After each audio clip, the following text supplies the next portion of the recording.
That night, the room erupted in applause when my parents handed my sister the keys to a brand new house. Then they turned to me with a smirk and handed over a gym membership. Everyone laughed. I thought that public humiliation was the worst thing they could do. But I was wrong.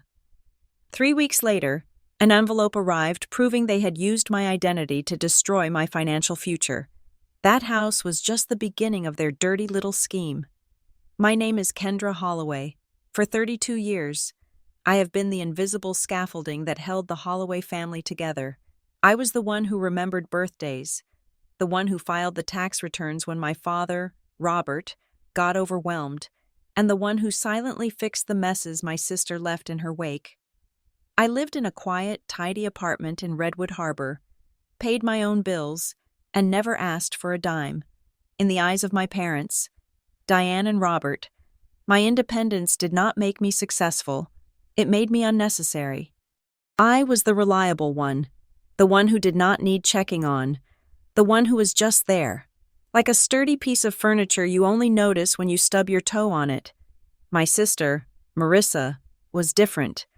Marissa was the sun, a chaotic, burning star that demanded everyone's gravity to keep her from collapsing. She was the golden child, not because she shone the brightest, but because she required the most polishing. The party was held in the banquet hall of the local country club, a room that smelled of stale champagne and aggressive floral arrangements. It was technically a celebration for Marissa finally obtaining her master's degree, a degree that had taken her 6 years and 3 changes of major to complete, fully funded by the bank of Mom and Dad. But really, it was a coronation. I sat at the edge of the round table, nursing a glass of iced water. I watched my mother, Diane, clinking a spoon against her champagne flute. The sound cut through the murmuring of aunts, uncles, and cousins like a sharp little knife. "Attention, everyone," my father announced, his chest puffed out in that peacock way he had when he was about to spend money to buy admiration. "We have a very special announcement. As you know, our Marissa has worked incredibly hard to get here." Marissa sat between them, beaming, wearing a dress that cost more than my monthly rent. She looked the part of the victor. She always did. "Your mother and I wanted to make sure you started this new chapter of your life on the right foot," Robert continued. He reached into his jacket pocket and pulled out a small velvet box. For a second, I thought it was jewelry. Instead, he opened it to reveal a heavy brass key resting on the silk lining. At the same time, a projector screen behind them lit up. It was a photo of a house, not a condo, not a starter apartment, a full, 2-story colonial on a cul-de-sac in the nicest part of town, freshly painted shutters, a manicured lawn. "We bought it outright," my mother squealed, unable to contain herself. "No mortgage. It is all yours, baby girl." The room exploded. People stood up. There were gasps of envy from the cousins and thunderous applause from the older generation. Marissa shrieked, covering her mouth with manicured hands, playing the role of the surprised princess to perfection. I sat still. My hands were folded in my lap. I felt a cold, heavy stone settle in my stomach. It was not jealousy. Exactly. I had my own life. I did not want their control. But the sheer magnitude of the disparity was breathtaking. They had just handed her a safety net made of gold. I clapped. I did what I was supposed to do. I smiled a tight, polite smile that did not reach my eyes. Then, the applause died down. My father cleared his throat again, and his eyes scanned the room until they landed on me. A murmur of amusement rippled through the crowd. They knew the dynamic. They knew Kendra was the backdrop to Marissa's main event. "And of course," my mother said, her voice dripping with a sweetness that made my teeth ache, "we did not forget about our Kendra." The spotlight felt physical, burning the back of my neck. I stood up slowly, compelled by the social pressure of 50 pairs of eyes. I walked to the front of the room. My mother held out a white envelope. It was thin, flimsy. "We know you have been working so hard lately. Kendra," my mother said, loud enough for the back tables to hear, "you have been looking a little tired, a little worn out. We thought this would be practical." I took the envelope, My fingers felt numb. I opened it. Inside was a single laminated card, a 12-month membership to a budget gym chain, the kind that cost $10 a month and served free pizza on Tuesdays. There was a sticky note attached to it in my mother's looping handwriting. For a fresh start. I looked up. My father was grinning, a wide, self-satisfied expression that dared me to be ungrateful. My mother looked expectant, her head tilted like a bird watching a worm. "It is a gym membership," my father announced to the room, delivering the punchline. Laughter. It rippled from the front table and spread outward. It was not the polite, awkward laughter of people trying to smooth over a faux pas. It was genuine amusement. It was the sound of people who enjoyed seeing someone put in their place. Aunt Linda covered her mouth to hide a guffaw. My cousin Brad smirked into his drink. They were laughing because the message was clear. Marissa gets a house because she is the prize. Kendra gets a suggestion to lose weight because she is the project that never quite finished.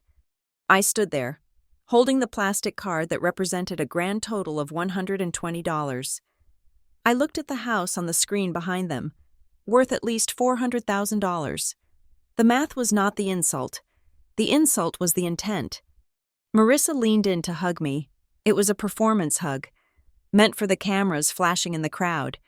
As her cheek pressed against mine, she whispered, her voice low and venomous, completely at odds with her bright smile. "If you want the big gifts, Kendra, you have to learn to shine brighter. Nobody invests in the background noise." She pulled back, beaming at me, waiting for me to crack, waiting for the teary outburst that would prove I was jealous, bitter, and unstable. That was the narrative they loved. Marissa the winner, Kendra the killjoy. But I did not cry. I did not scream. I did not throw the card in their faces or make a speech about fairness. I looked at my sister. I looked at my parents, who were waiting for a thank you, and I simply let the card drop from my fingers. It hit the floor with a tiny, pathetic click that was lost under the ambient noise of the room. I turned around. "Kendra?" my mother called out, her voice sharpening. "Kendra, where are you going? We have cake." I did not stop. I grabbed my purse from the table. I did not look at Aunt Linda. I did not look at Brad. I walked straight to the double doors of the banquet hall. "Kendra!" My father's voice was a bark now, the command of a man who was not used to his furniture walking away. "Do not make a scene!" I pushed the doors open and stepped out into the cool, damp air of the Redwood Harbor night. The silence outside was shocking compared to the noise inside. My heart was hammering against my ribs. Not fast, but hard. A slow, heavy thud. I got into my car, a 5-year-old sedan I had paid for myself. I sat there for a moment, gripping the steering wheel until my knuckles turned white. I was done. That was the only thought cycling through my mind. I was absolutely, completely done. They thought the gym membership was the punchline. They thought they had just put me in my place. But as I drove away from the country club, watching the lights fade in my rearview mirror, I realized they had done something else. They had severed the last thread of guilt that tied me to them. I went home to my apartment. I did not sleep. Instead, I spent the next 48 hours dismantling my life's accessibility. I requested a transfer at work to a different branch office across town, just to shift my routine. I contacted my landlord and arranged to break my lease 2 months early, paying the penalty fee without hesitation. I found a new place, a smaller unit in a gated complex on the north side of Redwood Harbor, where my name would not be listed on the buzzers outside. I changed my phone number. I did not send out a mass text. I simply ceased to exist on the frequency they broadcasted on. For the first time in 32 years, I drew a line in the sand. I told myself that I was no longer their emotional spare tire. I was no longer the audience for Marissa's one-woman show. I sat on the floor of my new apartment a week later, surrounded by half-unpacked boxes. It was quiet, peaceful. I felt a sense of lightness I had never experienced before. I thought the worst was over. I thought the humiliation at the party was the climax of their cruelty, the final petty shot before we drifted apart. I was naive. I thought they just wanted to hurt my feelings. I thought they just wanted to keep me small so Marissa could look big. I did not know then that the humiliation was just a distraction. While everyone was laughing at the gym membership, while I was focused on the emotional blow, the machinery of a much darker plan was already turning. They did not just want me to feel worthless. They needed my name. They needed my clean credit score. They needed the one thing I had that Marissa did not: my reliability.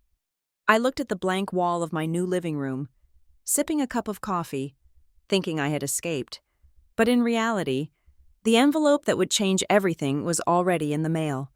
The house they gave Marissa was not just a gift, it was a trap, and without knowing it, I was the one holding the bag. My life in the new apartment was a study in deliberate boredom. For the first time in my 32 years, silence was not a void waiting to be filled by my sister's drama or my parents' demands. It was just silence. I bought 3 potted plants, a snake plant, a pothos, and a peace lily, because they were the only living things I wanted to be responsible for. I went to work. I came home. I cooked simple meals that consisted of 1 protein and 1 vegetable, and I read books that had nothing to do with reality. I was trying to detox. I was trying to scrub the feeling of being a Holloway off my skin.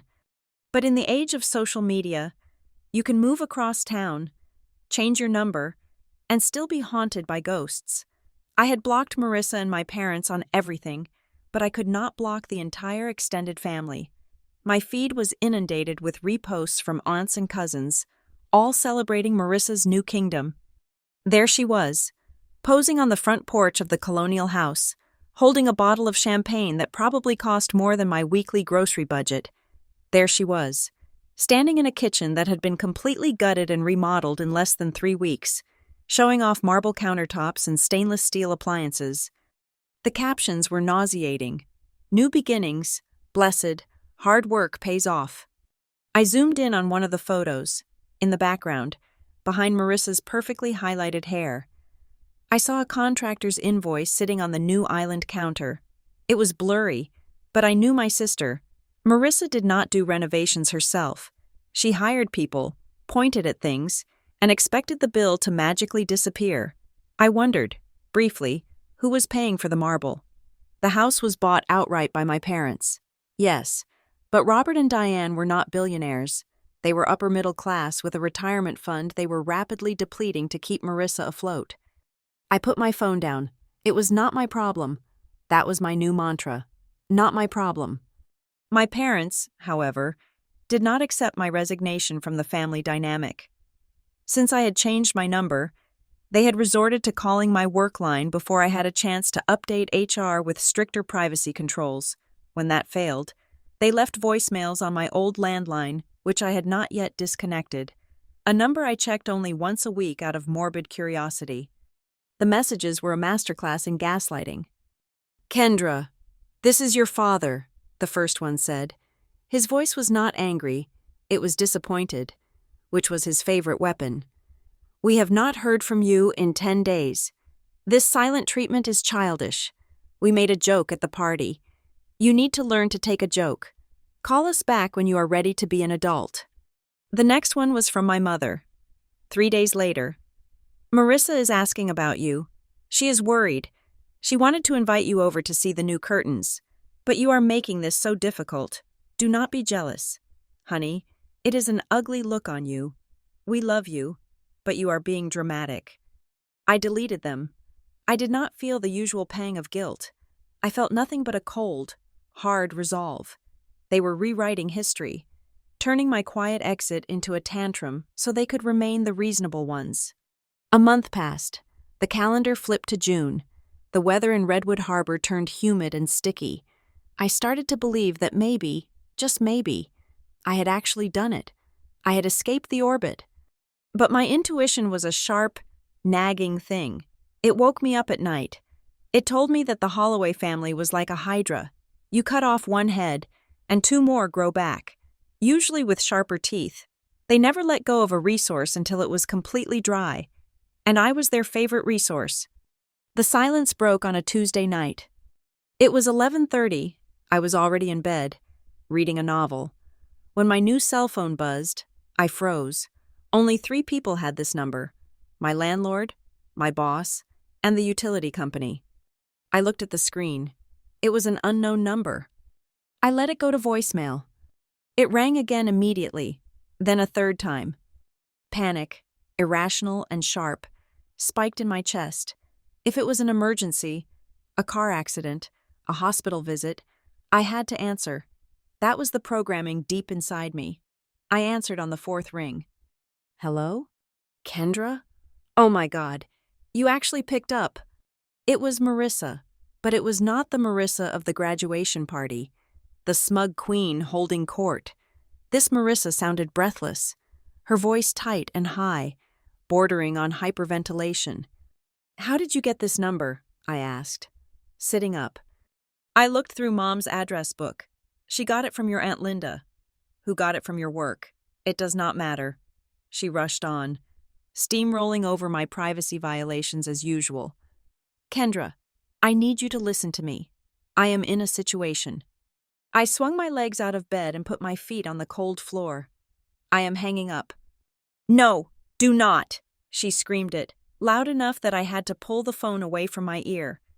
Please, just listen. It is not a big deal, but it could become a big deal if I do not fix it by tomorrow morning. What did you do, Marissa? I went to Cabo, she said. I blinked. You just moved into a new house. You are supposed to be setting up your life. You went to Mexico? I needed a break. The renovation was stressful. She sounded defensive now, the victim of her own poor choices. Anyway, that is not the point. I lost my wallet, or maybe it was stolen. I do not know. But there were charges. Kendra, a lot of charges. And the bank is being weird.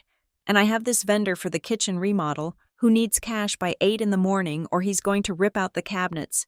And She took a ragged breath. It is just bad luck. It is always bad luck with me. Why does the universe hate me? I closed my eyes. There it was. The classic Marissa maneuver.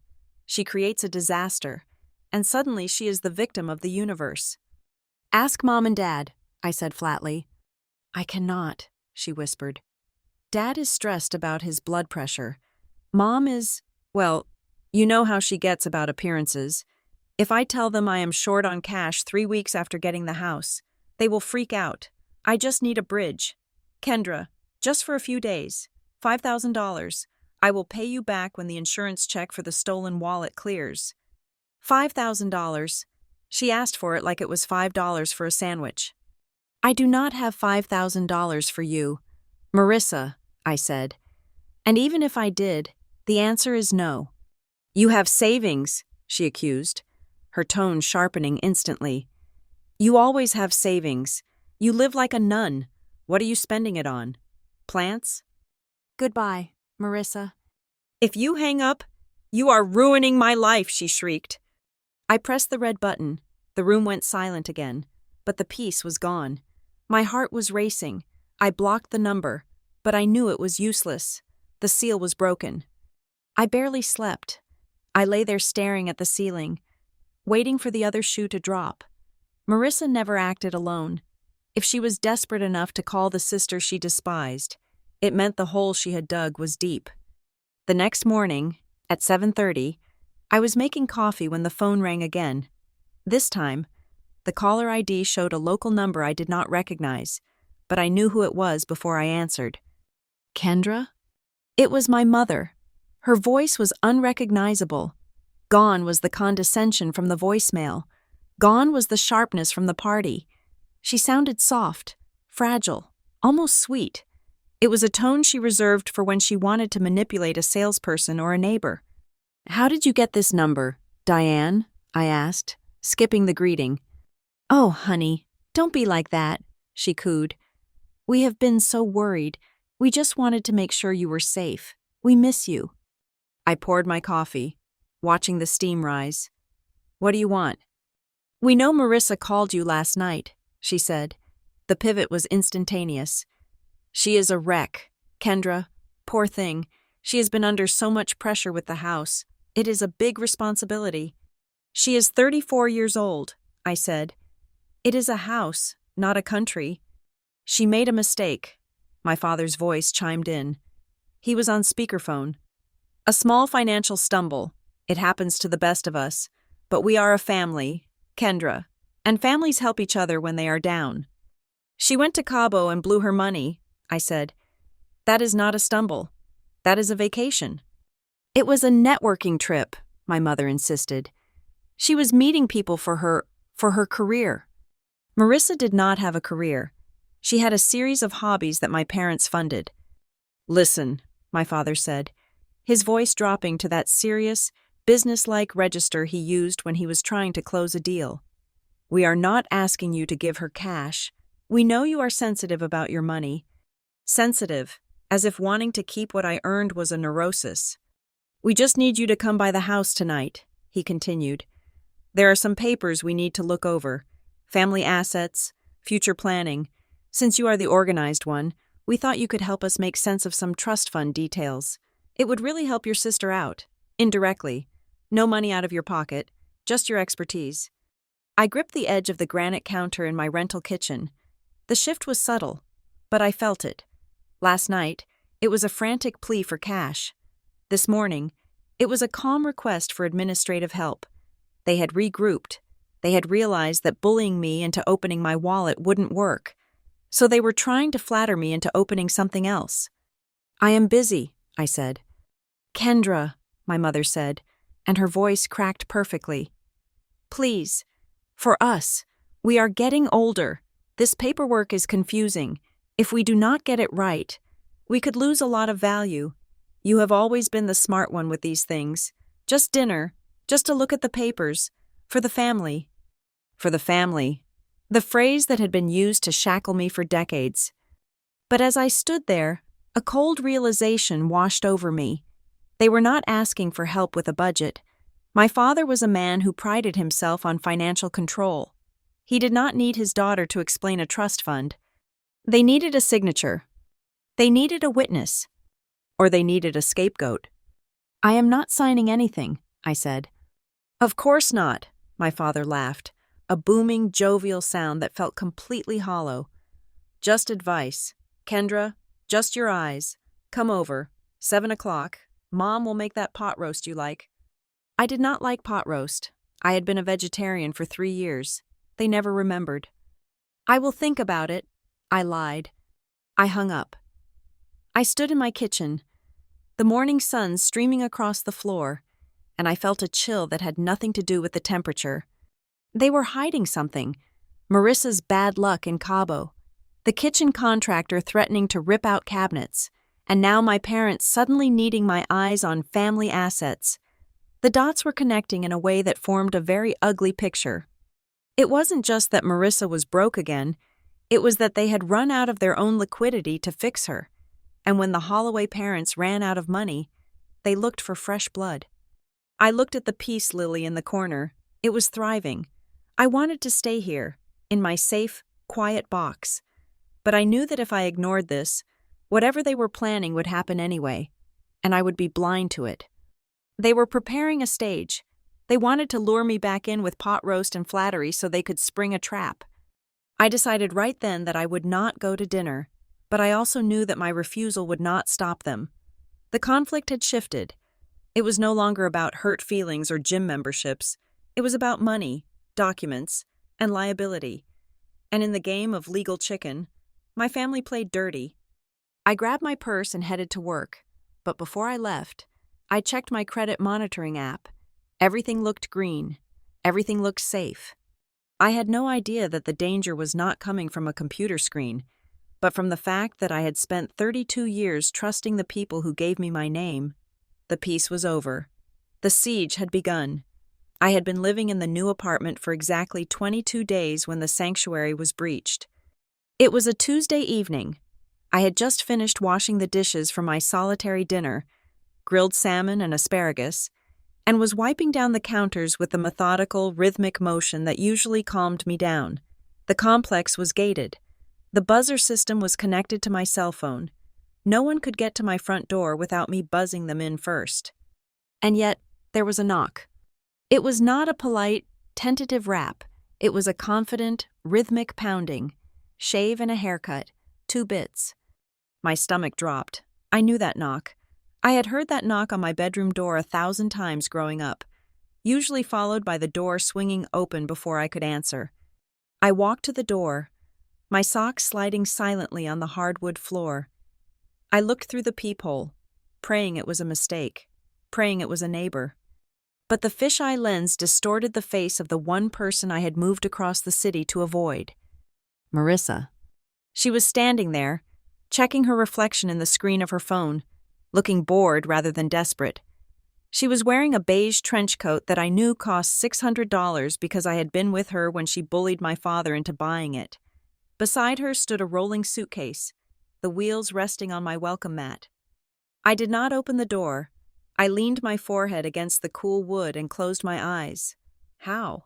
I had not given the address to anyone, not even Aunt Linda. The knocking started again, louder.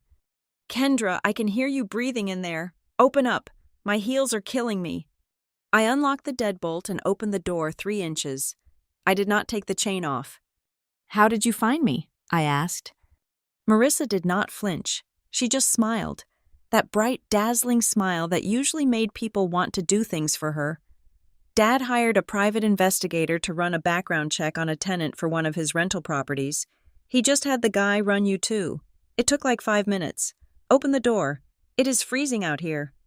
It was 70 degrees outside. What do you want, Marissa? I need a place to crash, she said, her tone casual, as if she were asking for a stick of gum. Just for tonight. Maybe tomorrow. The new house? Disaster. The plumbing is acting up, and there is this smell in the master bedroom, and I just cannot deal with the fumes. I have a migraine. Go to a hotel, I said. I am broke, remember? She rolled her eyes, a gesture so familiar it made my blood pressure spike. Come on, Kendra. Do not be a witch. It is late. You really want me driving around in the dark looking for a shelter? I am your sister. I looked at her. I looked at the suitcase. It was a large suitcase for a one-night stay. One night? I said. And you leave at 8 in the morning when I go to work. Yeah, whatever. Open the door. I undid the chain. It was the first mistake of the night. Marissa did not walk in. She invaded. She breezed past me, the scent of her expensive vanilla perfume instantly overpowering the smell of my lemon cleaning spray. She dropped her suitcase in the middle of the narrow hallway, blocking the path to the bathroom, and kicked off her heels, sending them skittering across the floor. Cute, she said, scanning my living room with a critical eye. Small, very minimalist. Is this all the furniture you have? It is all I need, I said, closing the door and locking it. I felt like I had just locked myself in a cage with a tiger. Marissa walked straight to the kitchen. She opened the refrigerator without asking. She stood there, the cool light illuminating her face, scanning my shelves.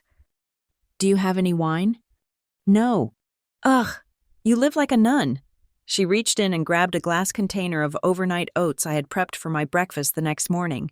She peeled off the lid, grabbed a spoon from the drying rack, and took a bite. That is my breakfast, I said, my voice flat. Relax. I will buy you more oats. God, you are so stingy. She leaned her hip against the counter, eating my food, looking at me with wide, innocent eyes. So, how have you been? You just vanished after the party. Mom was super hurt. You know. I stood in the doorway of the kitchen, arms crossed. I did not offer her a drink. I did not ask about her life. I did not offer to take her coat. I just watched her. She was devouring the resources of my home within 3 minutes of entering. It was symbolic. It was literal. You are sleeping on the couch, I said. The couch? She looked at my beige love seat with disdain. It looks lumpy. Can we share the bed? We used to share a bed when we were kids. No? Fine. She scraped the bottom of the oat jar, tossed the dirty spoon into the clean sink, and left the empty jar on the counter. I am going to take a shower. I feel gross. She brushed past me again, heading for the bathroom. I heard the door lock. Then I heard the water running. Then I heard the sound of my expensive shampoo bottle being squeezed aggressively. I sat on a dining chair and waited. I felt a cold knot of anger in my gut, but I pushed it down, Getting angry with Marissa was like getting angry at a hurricane. It did not stop the destruction. It just exhausted you. She was in there for 45 minutes. When she came out, she was wearing my bathrobe, the plush white one I kept for weekends. She had wrapped her hair in my microfiber towel. She flopped onto the couch and turned on the TV, scrolling through my streaming accounts.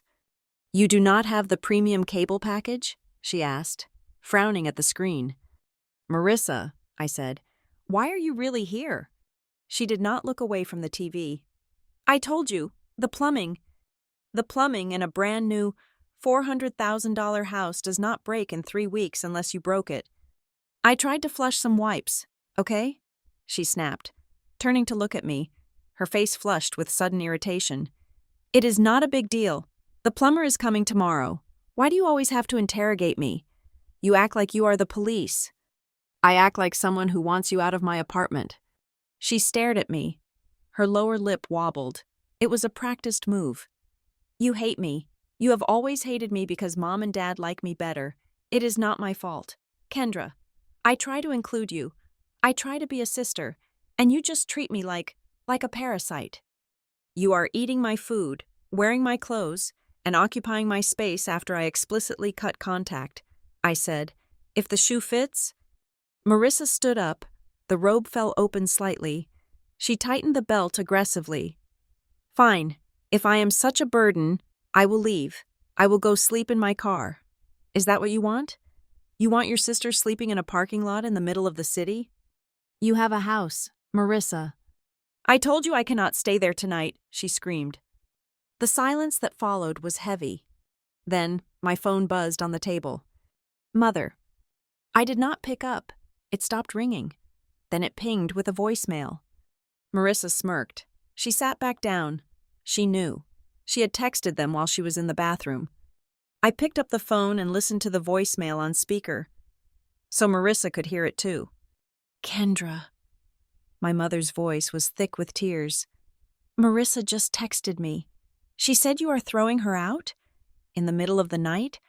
I raised you better than this. That is your flesh and blood. She is scared. Kendra, she is having a hard time.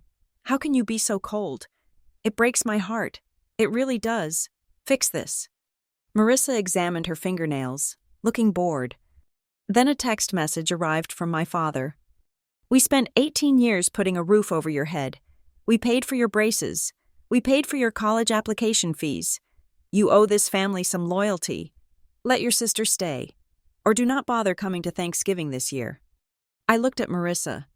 "You told them I was kicking you out before I even said anything." "I was being proactive." She shrugged. "I know how you are." I looked at the time. It was 11:15. "One night," I said. My voice was ice. "You sleep on the couch. If you are not gone by 7:30 tomorrow morning, I am calling the police and reporting a trespasser, and I do not care what Dad says."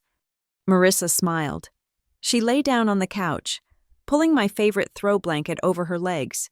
Her shoes were still on the floor where she kicked them, right in the walkway. "Thanks, sis. Could you get me a glass of water, with ice?" I went to my bedroom and locked the door. I put a chair under the handle. I did not sleep. I lay there listening to the sounds of my apartment being violated. The TV stayed on until 3 in the morning. I heard the refrigerator door open and close 4 times. I heard the clinking of glass. When I came out at 6:30 the next morning, Marissa was gone. The blanket was in a heap on the floor. There were pretzel crumbs ground into the rug.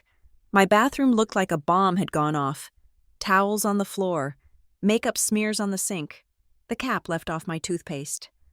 But she was gone. I cleaned up the mess in silence. I felt violated, dirty, but mostly, I felt relieved that it was over. Or so I thought. 2 days later, on a Thursday, I came home from work early. I unlocked the door and stepped inside. The air felt different, stale. I walked into the kitchen. I stopped. On the counter, the fruit bowl I had refilled yesterday was empty. The 3 apples and 2 bananas were gone. I frowned. Had I eaten them? No, I had eaten 1 banana for breakfast. I walked to the living room. The throw pillows on the couch were rearranged. I always kept them in the corners. Now, they were stacked in the middle, as if someone had been lying down with their head propped up. I felt a prickle of fear on the back of my neck. I went to the bathroom. My medicine cabinet was closed, but the handle was slightly sticky. I opened it. My bottle of expensive facial serum was moved to a different shelf, and the level of the liquid was noticeably lower. I stood there, staring at the amber glass bottle. I lived alone. I had the only key. The landlord had to give 24 hours notice before entering. I went back to the front door. The lock looked fine. No scratches, no signs of force. Maybe I was going crazy. Maybe the stress of the family drama was making me paranoid. Maybe I had moved the serum and forgot. Maybe I ate the fruit in a sleepwalking fugue state. But then I saw it. On the floor, near the entryway, half hidden under the edge of the hallway runner rug. A receipt. I picked it up. It was a receipt for a gas station convenience store 2 blocks away. A purchase for a pack of menthol cigarettes and a Diet Coke. The timestamp was 1:30 in the afternoon today. I did not smoke. I did not drink soda. And I had been at work at 1:30. My hands started to tremble. This was not just Marissa being messy. This was not just a one-night crash because of plumbing. Someone had a key. I thought about the night Marissa stayed. I thought about how she had arrived with a suitcase but left before I woke up. I thought about the 45 minutes she spent in the bathroom. My spare key was in a small ceramic dish on the top shelf of the linen closet in the hallway, right next to the bathroom. I ran to the closet. I felt inside the dish. The key was there. I breathed a sigh of relief. It was there. But then I looked closer. The key in the dish was shiny. New. My spare key was 3 years old. It had a small scratch near the head from when I tried to force a sticky lock at my old place. This key was pristine. I picked it up. It was a blank. It wasn't even cut. It was a decoy. Marissa, or someone working with her, had swapped my key while I was locked in my bedroom. I backed away from the closet. The apartment suddenly felt enormous and terrifyingly small at the same time. The silence was not peaceful anymore. It was predatory. They were not just calling me. They were not just texting me. They were coming in. They were eating my food, using my things, and lying on my couch while I was at work earning the money to pay for it all. I did not scream. I did not call my mother to ask why. I knew why. Boundaries did not exist for them. What was mine was theirs, because I was theirs. I walked to my laptop. My fingers flew across the keyboard. I did not search for a new lock. Locks could be picked. I searched for hidden Wi-Fi security camera. Motion activated. Night vision. I ordered 3. I paid for overnight shipping. Then I went to the kitchen, took the decoy key, and put it back in the dish. If they wanted to play house in my apartment, I was going to let them. But this time, I was going to be the director, and I needed to catch the star of the show on tape. The security cameras I had ordered were scheduled to arrive the next day, but my instinct refused to let me wait. The discovery of the decoy key had planted a seed of paranoia that bloomed rapidly into a terrifying certainty. I was not alone in my own home. I had taken back the decoy key, but I knew my sister. If she could swap a key, she had already scouted a backup plan. My apartment was on the ground floor, a feature I had originally chosen for the easy-moving access. Now, it felt like living in a glass display case. There was a small, narrow window in the laundry alcove off the kitchen. It was high up, awkward to reach, and obscured by a thick hedge outside. It was the kind of window you forgot existed. That was exactly why I knew she would use it. I did not sleep in my bedroom that night. I dragged a heavy armchair into the hallway, positioning myself in the shadows where I could see the kitchen entrance. I set my old smartphone on top of the refrigerator. The lens angled perfectly to capture the laundry alcove and the back door. I hit record at midnight, plugged it into a portable charger, and waited. The silence of the apartment was heavy, amplified by the humming of the refrigerator. Every creak of the floorboards above me sounded like a footstep. I sat still, a ceramic mug of cold tea in my hand, feeling less like a sister and more like a hunter waiting in a blind. At exactly 2 o'clock in the morning, the sound came. It was not a smash. It was a soft, scraping slide, the sound of aluminum friction against vinyl. I held my breath. From my vantage point, I could just see the edge of the laundry alcove. The shadow shifted. A hand appeared on the sill, pale, manicured, the moonlight catching the glint of a ring I knew cost $3,000. Then, the window slid up higher. Marissa did not struggle. That was the first thing that made my blood run cold. She did not grunt or stumble. She hoisted herself up and through the narrow opening with a fluid, practiced motion that suggested this was not the first time she had done it. She dropped to the linoleum floor with a soft thud, landing on the balls of her feet like a cat. She was wearing black yoga pants and a dark hoodie. She looked less like the golden child of the Holloway dynasty and more like a burglar. I expected her to look around, to check if the coast was clear. She did not. She walked straight to the refrigerator, right under the camera I had hidden.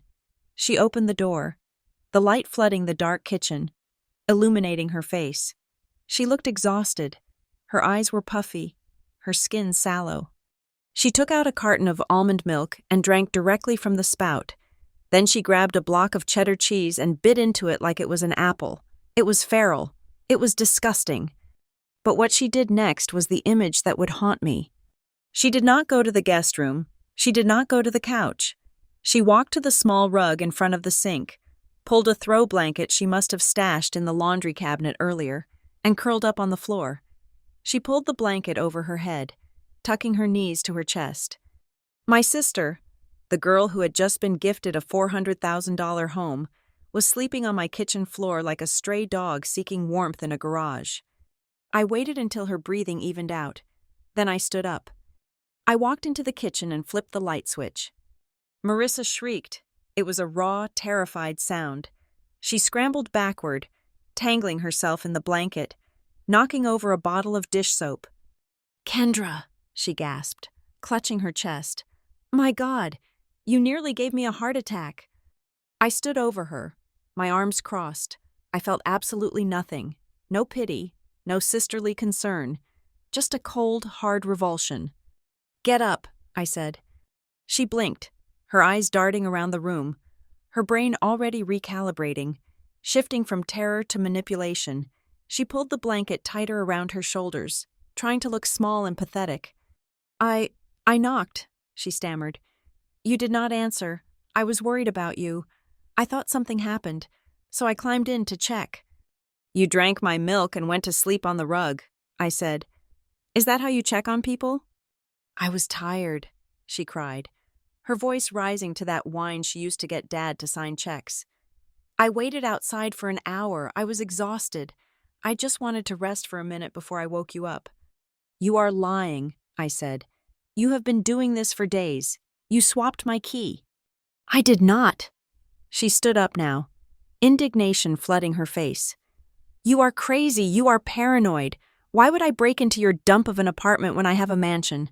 Think about it. Kendra, it makes no sense." She was good. She was so good that for a second, a tiny fraction of a second, I questioned myself. Maybe I was crazy. Maybe she really was just worried. I reached up to the top of the refrigerator and took down the phone. I tapped the screen, stopped the recording, and hit play. I turned the screen toward her. We stood in silence as the video played. The scraping window, the practiced entry, the feral eating, the curling up on the floor.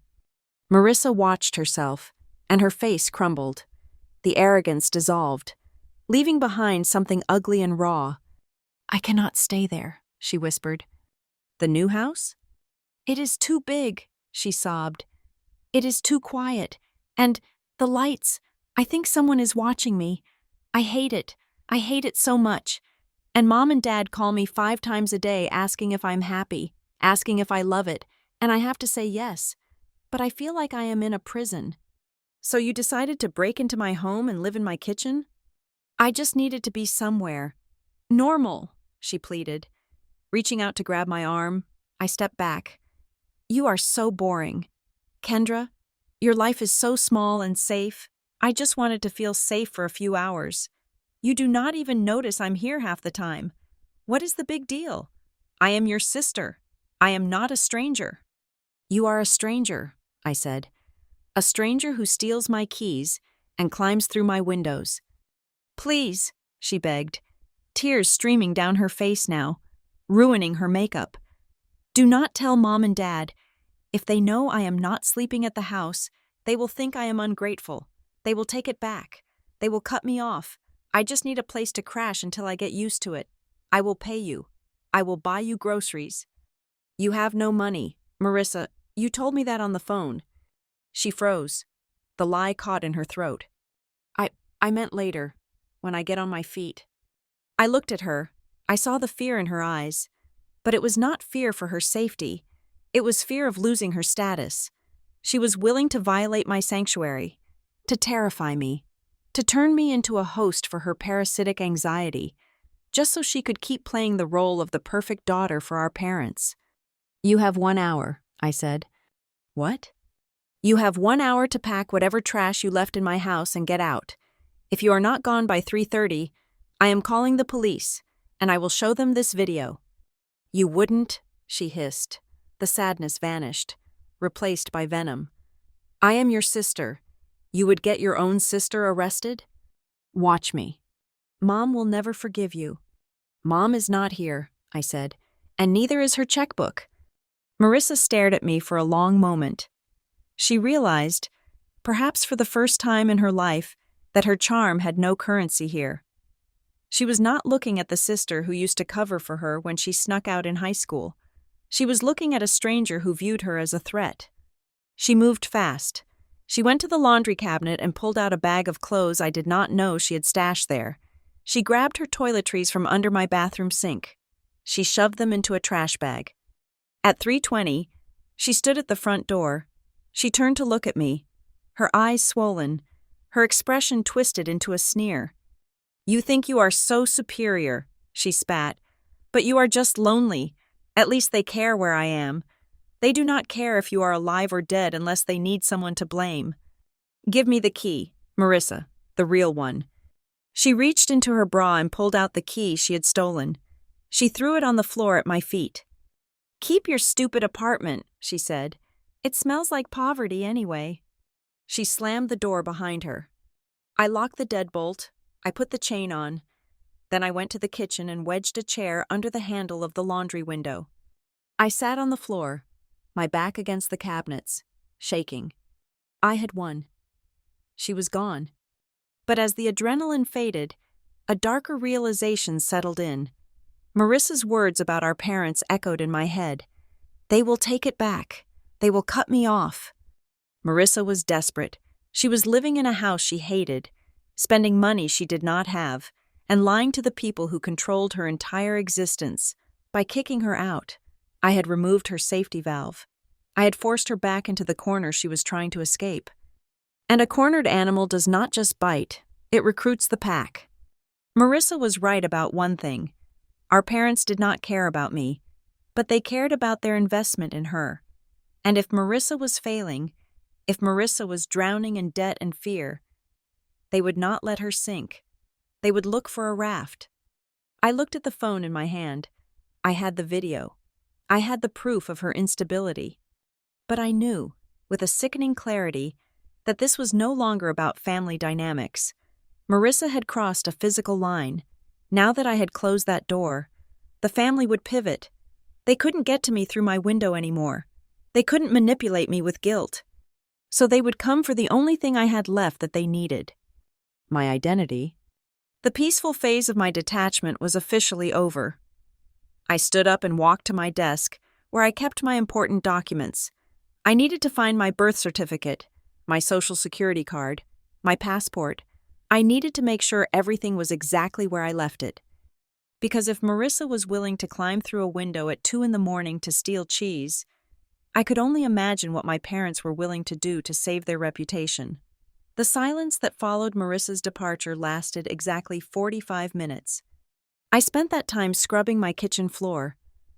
Not because it was dirty, but because I needed to erase the invisible footprint of her presence. I wiped down the counter where she had eaten my food. I sanitized the windowsill she had climbed over. I wanted to believe that once the physical traces were gone, the problem would be gone too. But at 4:15 in the morning, my phone lit up on the kitchen table. It was not a call. It was a notification from a family group chat I had archived, but never officially left. Then another, then a direct message on Instagram, then a text. The vibration against the hard wood of the table sounded like an angry insect buzzing. I picked it up. The screen was a cascade of notifications, all from the extended network of the Holloway clan. Aunt Linda, I just got off the phone with your mother. I am shaking. How could you be so cruel? Cousin Brad, throwing your sister out on the street in the middle of the night? You are sick. Kendra, seriously sick. Uncle Mike, family helps family. We do not call the cops on our own blood. You need to apologize to your father immediately. I sat down on the floor, my back against the dishwasher. The narrative had already been written, edited, and published before I had even put the cleaning spray away. Marissa had not gone home and told them she broke into my apartment. She had not told them she swapped my keys or slept on my floor like a fugitive. She had told them a version of the truth where she was the martyr and I was the monster. I could see the story clearly, as if I were in the room with them.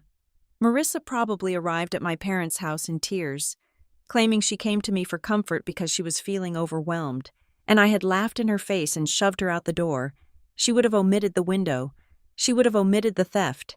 She would have painted a picture of a fragile girl seeking her big sister's love, only to be met with ice. My mother would have amplified it. She would have called Linda, wailing about how hard Kendra has become, about how I have lost my way. My father would have grumbled about my ingratitude, validating the outrage. It was a tactic I knew well. It was called the smear campaign. Its purpose was not just to vent. It was strategic. They wanted to isolate me. They wanted to make the social pressure so unbearable that I would come crawling back just to make the noise stop. They wanted me to defend myself. They wanted me to text back, to scream, to say, "No, that is not what happened. She broke in." Because if I engaged, I was back in the game. If I explained, I was negotiating. I stared at the messages. My thumb hovered over the block button, but I stopped. Blocking them would give me peace, but it would also leave me blind. I needed to know what they were saying. I needed to know the temperature of the water before I drowned in it. I did not reply to anyone. I set the phone to silent and watched the hate roll in. It was fascinating, in a morbid way, to see how quickly 20 years of being the good kid could be erased by one lie from the golden child. At 7 o'clock, as I was getting dressed for work, the phone rang. I expected it to be my father, ready to deliver the official disownment speech, but the name on the screen made me pause. Uncle Grant. Grant was my father's younger brother. He was the black sheep of the family, mostly because he had refused to join the family real estate business and instead opened a landscaping company in a neighboring town. He showed up to holidays, drank his beer, made polite conversation, and left early. We had never been close, but he had never been cruel. I answered. "Hello?" "Kendra." His voice was deep and gravelly, sounding like he was already in his truck. "You okay?" The simple question nearly broke me. After 3 hours of reading about what a monster I was, hearing a normal human voice felt like a lifeline. "I am fine, Uncle Grant." "Good," he said.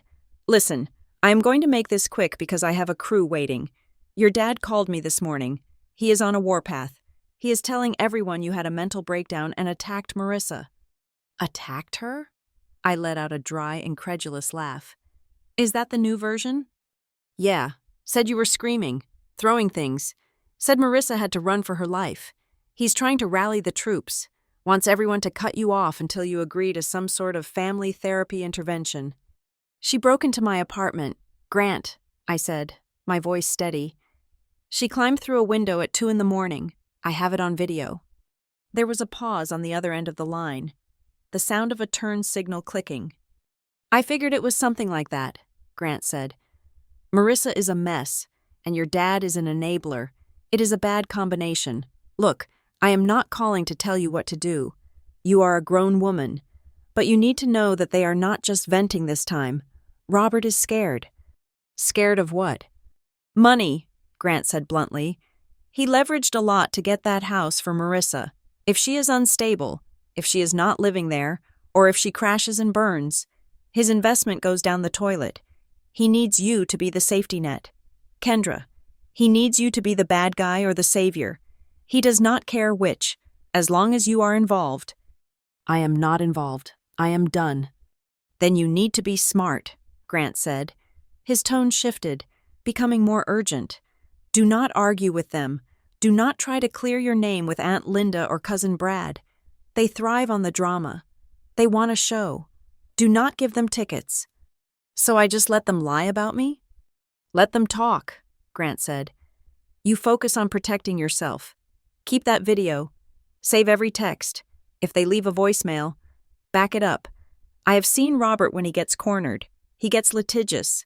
He thinks he can sue his way out of reality. If he decides you are the reason Marissa fails, he will try to make you pay for it. Literally. I felt a chill run down my spine. Thank you, Grant. You are not crazy, kid, he said softly. And you are not wrong. They just hate that you said no. People like them are not used to hearing that word. Watch your back. The line went dead. I sat on the edge of my bed, holding the phone. Grant's words replayed in my mind. He thinks he can sue his way out of reality. My sadness evaporated. The hurt I felt from the nasty text messages vanished. In their place, a cold, sharp clarity took over. This was not a family feud anymore. This was a siege. I called in sick to work. I had never done that before. I had unused sick days piling up for 3 years. Today, I needed them. I spent the next 8 hours turning my apartment into a command center. First, I downloaded the video file from the security camera. I saved it to my laptop, then backed it up to an external hard drive, and then uploaded a copy to a cloud storage account that was not linked to my primary email. I named the file Evidence Intrusion Date Time. Then, I sat down with my phone and went through the barrage of abuse. I did not delete anything. I took screenshots of every text, every DM, every accusation. I organized them by sender and time. I created a digital paper trail of the harassment. If my father wanted to claim I was the unstable one, I would have 100 pages of evidence showing exactly who the aggressors were. I printed out the call logs showing the times Marissa had called, the times my parents had called. I wrote down a detailed timeline of the events of the last 3 days. Marissa's arrival, the stolen key, the window entry, the confrontation. It felt clinical. It felt necessary. By noon, I had a binder. It was thin, but it was solid. Then, I turned my attention to my digital perimeter. Grant's warning about money had triggered a specific anxiety. My parents knew my social security number. They knew my mother's maiden name. They knew the name of my first pet.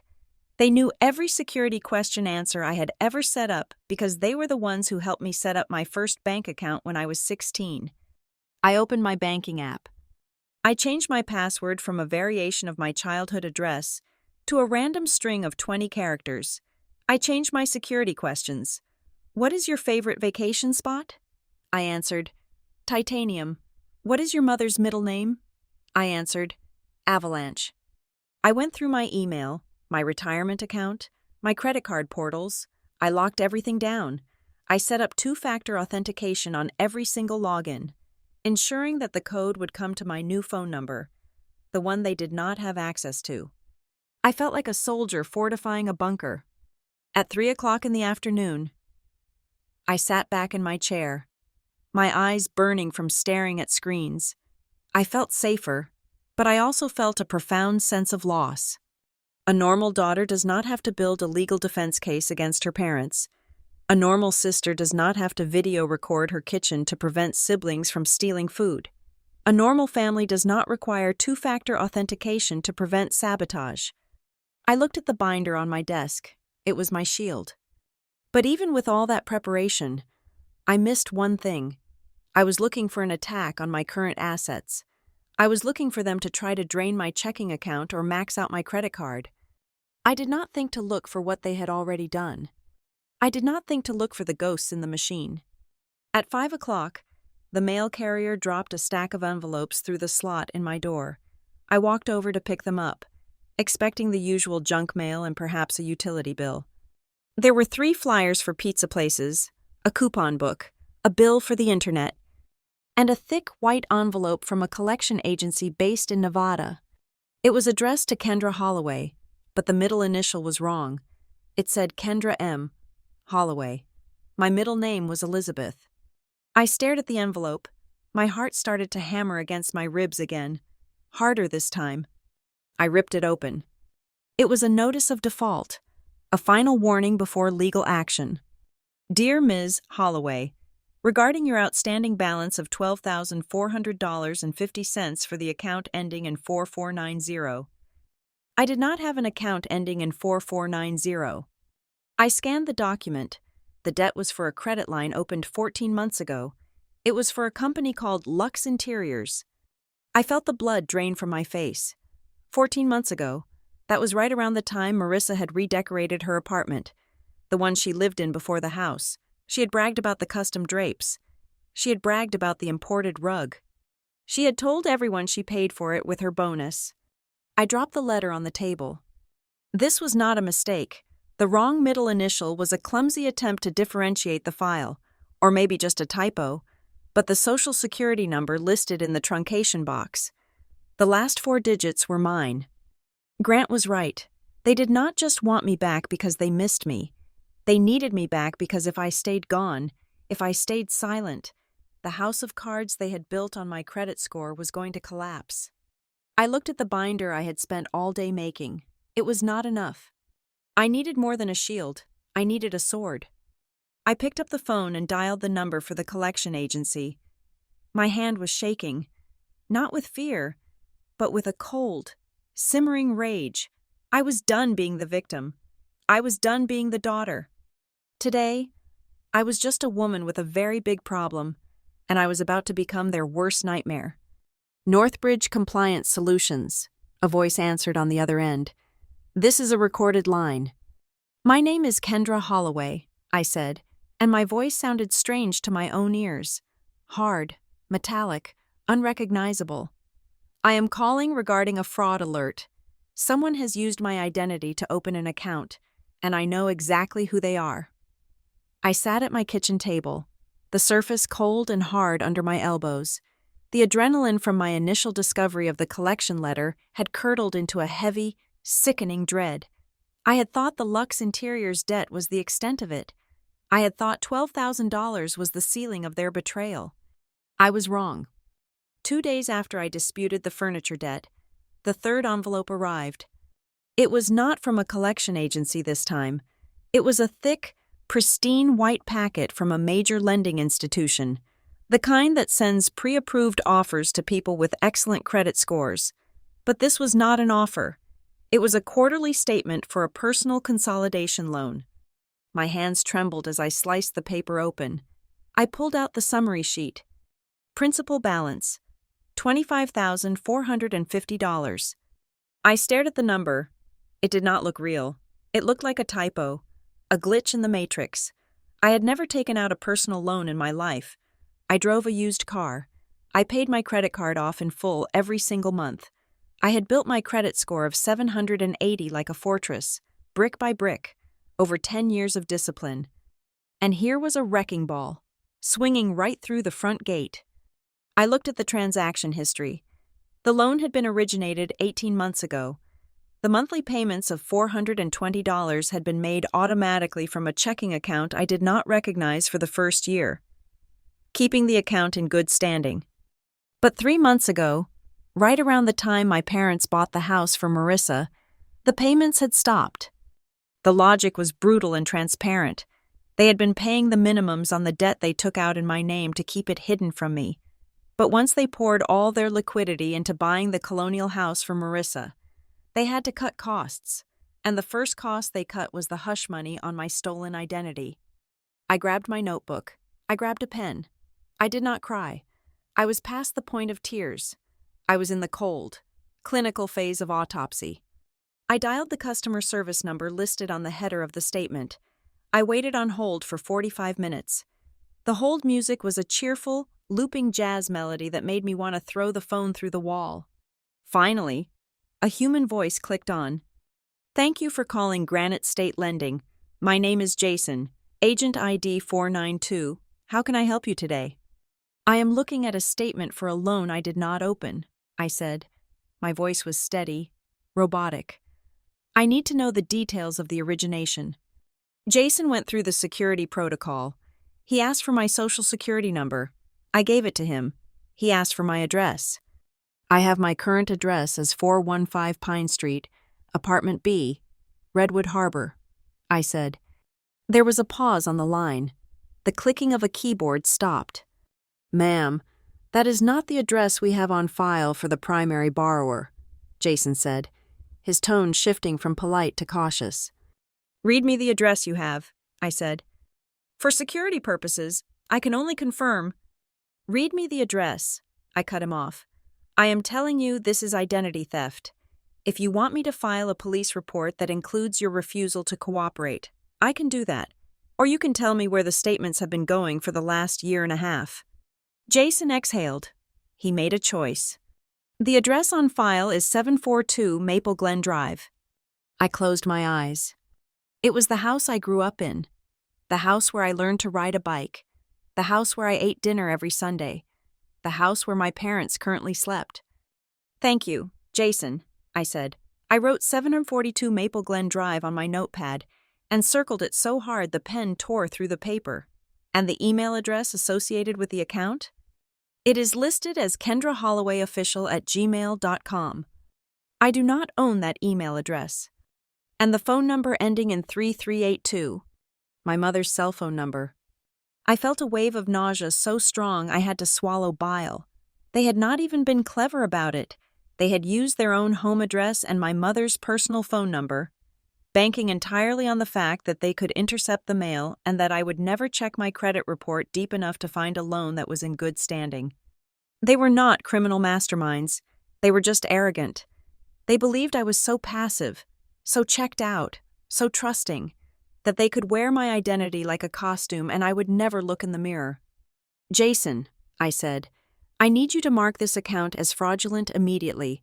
I am recording the time of this call as 10:15 in the morning on Thursday, June 18th. I will be filing a report with the Federal Trade Commission and the local police department within the hour." "I will escalate this to the fraud department, ma'am," Jason said, sounding spooked. "They will freeze the account." I hung up. I sat there in the silence of my kitchen, the third envelope lying open next to the other two. $12,000 for furniture, $25,000 for a loan. That was nearly $38,000 of debt hanging around my neck. And for what? I looked at the date of the loan origination again, 18 months ago. I closed my eyes and let my memory rewind. Where was Marissa 18 months ago? She had just come back from her eat, pray, love trip to Europe. She had come back early. Actually, she had told us she cut the trip short because she missed the family. But I remembered a hushed conversation in the kitchen between my parents. I remembered the word legal fees. I remembered Marissa crying about a rental car incident in Italy that she claimed was a scam. My parents had not paid for her mistake with their retirement fund. They had paid for it with my future.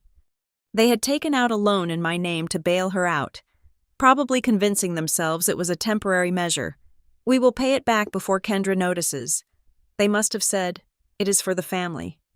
And then, when the time came for the graduation party, they had to make a choice. They could pay off the debt they saddled me with, or they could buy Marissa the colonial house to secure her status in the neighborhood. They chose the house. And to add insult to injury, to distract me, to keep me feeling small and unworthy so I would not ask questions about why they were so tight on cash, they gave me the gym membership. The realization hit me like a physical blow to the chest. The gym membership was not a joke. It was not just my father being insensitive. It was a calculation. They needed to humiliate me. They needed to lower my self-esteem. They needed me to feel like the loser sister, the one who needed to improve, the one who should be grateful for scraps. Because if I felt small, I would not look up. If I was busy feeling ashamed of my body or my lack of success, I would not notice that they were cannibalizing my financial existence to feed Marissa's ego. The laughter at the party, the applause, it was all part of the theater. They were laughing because they were getting away with it. I stood up. The chair scraped loudly against the floor. I was done with the phone calls. I was done with the notebooks. I went to my laptop and logged into the credit bureau portals. I placed a freeze on all 3 reports. I set up a fraud alert. I typed with a fury that felt like I was punching the keys. But digital walls were not enough. I needed to see them. I needed to see their faces when they realized the Bank of Kendra was closed forever. I walked to my bedroom and changed out of my pajamas. I put on a pair of dark jeans and a black blazer. I put on my boots. I did not put on makeup. I did not want to look pretty. I wanted to look like an executioner. I grabbed the binder. I grabbed the envelopes, the Lux Interiors letter, the Granite State lending statement, the gym membership card, which I had kept in a drawer as a reminder of my own stupidity. I put them all in a tote bag. My phone buzzed. It was a text from Aunt Linda. "Your mother is worried sick. She says you are not answering. Call her." I looked at the message and felt a cold, dark amusement. Of course she was worried. The statements had stopped coming to Maple Glen because I had flagged the accounts. The creditors were probably calling my mother's phone number right now, asking for Kendra Holloway, and she was realizing that the game was up. I did not reply to Aunt Linda. I walked out of my apartment. The sun was shining. It was a beautiful, bright Tuesday in Redwood Harbor, the kind of day where people walked their dogs and drank iced coffee. I walked to my car, got in, and slammed the door. I punched the address into my GPS, even though I knew the way by heart. 742. Maple Glen Drive. It was a 40-minute drive. I started the engine. My hands gripped the steering wheel, my knuckles white. For 32 years, I had driven to that house seeking approval. I had driven there hoping for a well done, hoping for a hug that didn't feel obligatory. I had driven there to fix Marissa's flat tires, to help Mom with her computer, to listen to Dad complain about his taxes. I had been the servant driving to the castle. Today, I was driving there to burn the castle down. I merged onto the highway, the speedometer climbing. I reviewed the facts in my head one last time. I had the dates. I had the agent's name. I had the address confirmation. I had the motive. They had stolen $38,000. They had stolen my trust. They had stolen my sense of safety. But they had made one fatal mistake. They forgot that the quiet one, the one in the background, the one who listens more than she speaks, is the one who notices everything. They thought I was weak because I was silent.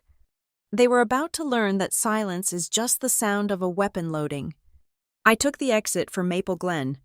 The familiar suburban streets rolled by, the manicured lawns, the white picket fences, the illusion of the perfect American dream.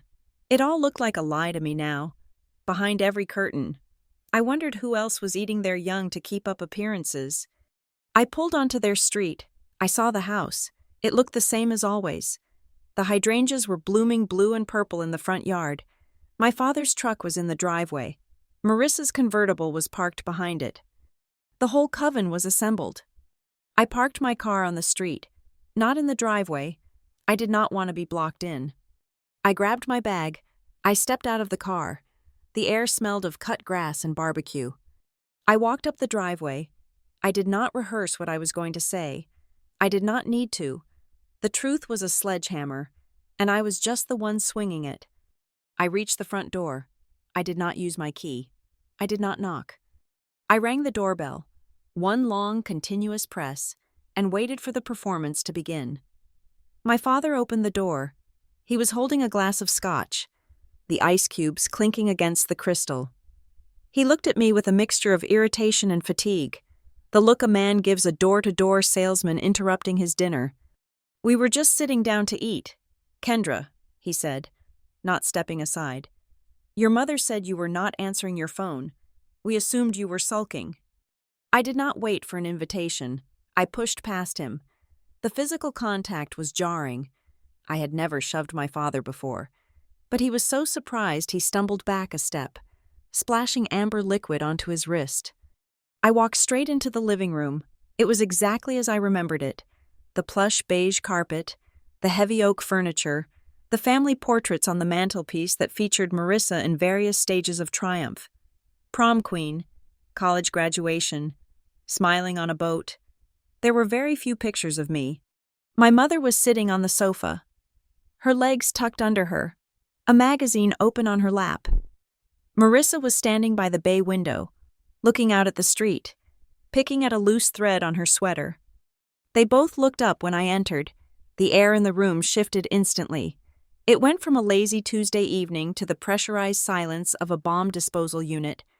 I walked to the coffee table, a polished mahogany surface that my mother was obsessively protective of.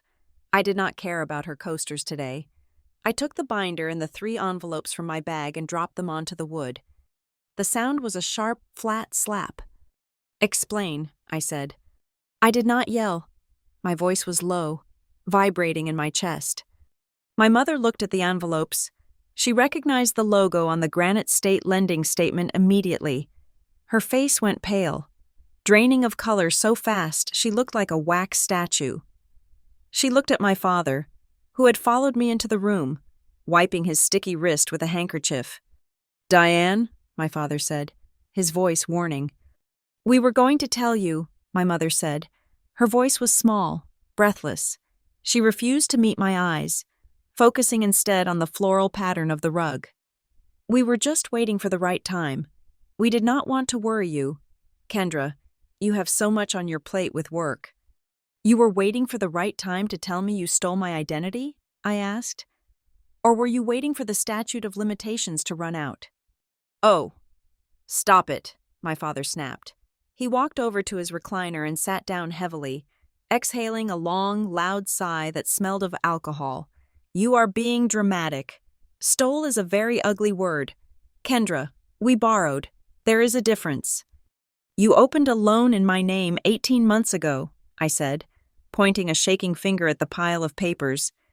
"You opened a credit line for furniture 14 months ago. You used my social security number. You used a fake email address. You diverted the mail to this house. That is not borrowing. Dad, that is federal fraud." Marissa turned from the window. She crossed her arms over her chest, leaning back against the frame with a look of supreme boredom. "You are making such a big deal out of this," she said. "It is just paper. Kendra, Mom and Dad have been paying it. It is not like it actually affects your day-to-day life. You are acting like we murdered someone." I turned on her slowly. "It affects my life when the payments stop, Marissa, and they stopped 3 months ago, right when they bought you this house." Marissa shrugged. "Cash flow issues. It happens. The market is volatile." She used business buzzwords she did not understand to cover up the fact that she was a thief. I looked back at my mother. She was wringing her hands now, twisting her wedding ring round and round on her finger. "Why?" I asked. "Just tell me why. Was it the trip to Europe? Was it the rental car?" My mother flinched. She was in trouble. Kendra, the Italian authorities were going to press charges. It was a misunderstanding, but the legal fees were astronomical. We did not have the liquidity at that moment. We just needed a bridge. "So you used me as the bridge," I said. "You walked all over me to keep her feet dry." "We couldn't let your sister have a criminal record," my mother cried out, tears finally spilling over. "She has such a bright future. One mark on her record and she could lose everything. Her reputation, her prospects. We had to protect her." "And what about my reputation?" I asked. "What about my prospects?" "You are different," my mother sniffed, grabbing a tissue from the side table. "You are sturdy. Kendra, you can handle things. Marissa is sensitive. She is fragile." "I am 32 years old," I said, my voice rising for the first time. "I want to buy a house one day. I want to get married. I want to have a life. Do you have any idea what $25,000 of defaulted debt does to a credit score? It nukes it. I cannot rent an apartment with that on my record. I cannot get a car loan. I cannot even get certain jobs because they run background checks on financial responsibility. I looked at my father. You work in real estate. You know exactly what this does to me. You destroyed my financial future to save her from a traffic violation. It was more than a traffic violation, Marissa muttered under her breath. Enough! My father slammed his glass down on the side table hard enough to crack the coaster. He stood up, his face flushing a deep, angry red. I am sick of this attitude. Kendra, he bellowed. You come in here, into my house, throwing papers around, threatening us with legal terms, you ungrateful child. I stared at him, stunned. Ungrateful? Yes, ungrateful. He took a step toward me, looming over me, using his height to intimidate. It was a tactic that had worked when I was 12. It did not work now. We raised you. We put food on your table for 18 years. We paid for your braces. We paid for your piano lessons that you quit after 2 months. We put a roof over your head. That is what parents are supposed to do, I yelled back. That is the bare minimum required by law. You do not get to charge me for my childhood. You owe us, he screamed, pointing a finger in my face. You owe us everything. You think you got where you are by yourself? You stand on our shoulders. So yes, when the family needs help, when your sister needs help, we take from the surplus. You have a steady job. You have no kids. You have no expenses. You are sitting on a pile of stability that we helped build, and you are too selfish to share it. The room fell silent. The words hung in the air like smoke. You owe us. It was the truth. Finally stripped of all the birthday cards and holiday dinners, they did not see me as a daughter. They saw me as an investment account. They saw me as an asset they had paid into for 18 years, and now they were making a withdrawal. My love for them, their love for me, it was all a transaction. I looked at my mother. She was not defending me. She was nodding, agreeing with him, her eyes pleading with me to accept this twisted logic. Just pay the bill. Kendra, just be the good girl. I looked at Marissa. She was smirking. She knew she had won. She knew that in the hierarchy of this house, her happiness was the priority, and my existence was the currency used to purchase it. Something inside me snapped, but it was not a loud snap. It was the quiet, clean sound of a lock clicking into place. I reached down and picked up the binder. I left the envelopes on the table. You are right, I said softly. My father blinked, surprised by my sudden drop in volume. He puffed out his chest, thinking I was capitulating. Well, good. I am glad you finally see sense. Now, we can figure out a payment plan. If you take over the monthly installments. No, I said. Excuse me? I said you are right that I'm standing on your shoulders, I said, but I am getting off. I pulled a single sheet of paper from the pocket of my blazer. I had typed it up before I left my apartment. It was not a legal document, but it was a promise. I placed it on top of the debt statements. This is a copy of the fraud report I filed with the Federal Trade Commission this morning, I said, and this is the case number for the police report I am going to file in exactly 1 hour. My mother let out a strangled gasp. Police? Kendra? No, you cannot call the police on your own father. I am not calling the police on my father, I said, my voice cold and steady. I am calling the police on the man who stole my identity. If that happens to be you, Robert, then that is your problem. You are bluffing, Marissa scoffed. You do not have the guts. I looked at her. You think so? Watch me. I turned back to my father. He was staring at the paper, his face turning a dangerous shade of purple. If you walk out that door and go to the cops, he hissed, you are dead to us. Do you hear me? I will write you out of the will. You will never set foot in this house again. I do not want your money, I said. And looking around this room, I do not want this house either. It is poisoned. You are making a mistake, my mother sobbed. Kendra, please, we can fix this. We can sell the boat. We can... You have 48 hours, I said to my father. Contact the lenders. Admit the fraud. Assume the debt in your own name. Clear my credit report. If I do not see a written confirmation from the bank by Thursday at 5 o'clock, I hand the full evidence binder to the detectives, and I have everything. Dad, the IP addresses, the signatures, the phone logs. "You would send me to jail?" he whispered. The arrogance was slipping, replaced by a dawn of genuine fear. "I am not sending you anywhere," I said. "You sent yourself the minute you signed my name." I turned around and walked toward the door. "Kendra!" my mother screamed. "Kendra, come back!" "She will be back," I heard Marissa say, though her voice wavered slightly. "She has nowhere else to go." I opened the front door. The evening air rushed in, cool and clean, washing away the smell of scotch and expensive perfume. I paused on the threshold. "I do not owe you anything," I said, without looking back. "The debt is settled." I slammed the door behind me. I walked down the driveway to my car. My legs were not shaking. My hands were steady. I got into the driver's seat and looked at the house one last time. It looked smaller than I remembered. It looked like just a pile of bricks and wood. I started the car and drove away. I did not turn on the radio. I drove in silence, feeling the weight of 32 years lifting off my shoulders. I had lost my family, yes, but for the first time in my life, I owned myself. And I had a feeling the war was far from over. My father was not a man who surrendered easily, and Marissa was not a woman who accepted defeat. They would strike back, but this time, they would be fighting a stranger, not a daughter, and strangers are much harder to manipulate. I did not go home and post a tearful selfie on Instagram. I did not write a vague, passive-aggressive status update about betrayal or toxic families. That was what Marissa would have done. Marissa lived her life in the court of public opinion, where the person who cried the loudest was usually declared the winner. I operated in a different court. I worked for Northbridge Compliance Group. My job, simply put, was to look at stacks of boring, dense corporate documents and find the one line that did not add up. I hunted for the anomalies.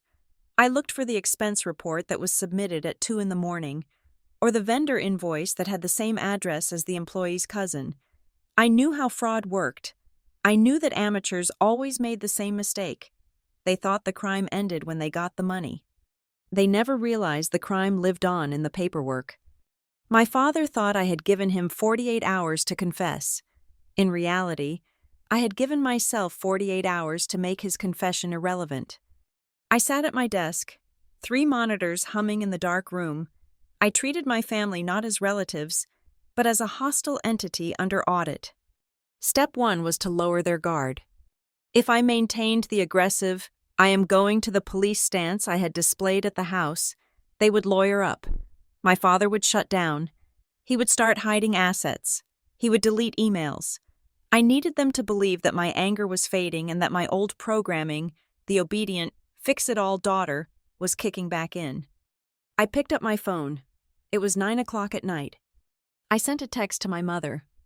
"I am calming down. I do not want to see Dad go to jail, but if I am going to take on this debt, I need to see exactly what I'm signing up for. Send me the original loan agreement and the truth in lending disclosure for the Granite State account.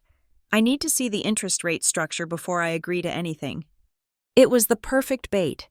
It offered them a solution. Kendra pays the debt, while framing it as a logistical request. The response was immediate. The 3 bubbles of typing appeared, disappeared, and appeared again. My mother was typing fast. She was probably shaking with relief.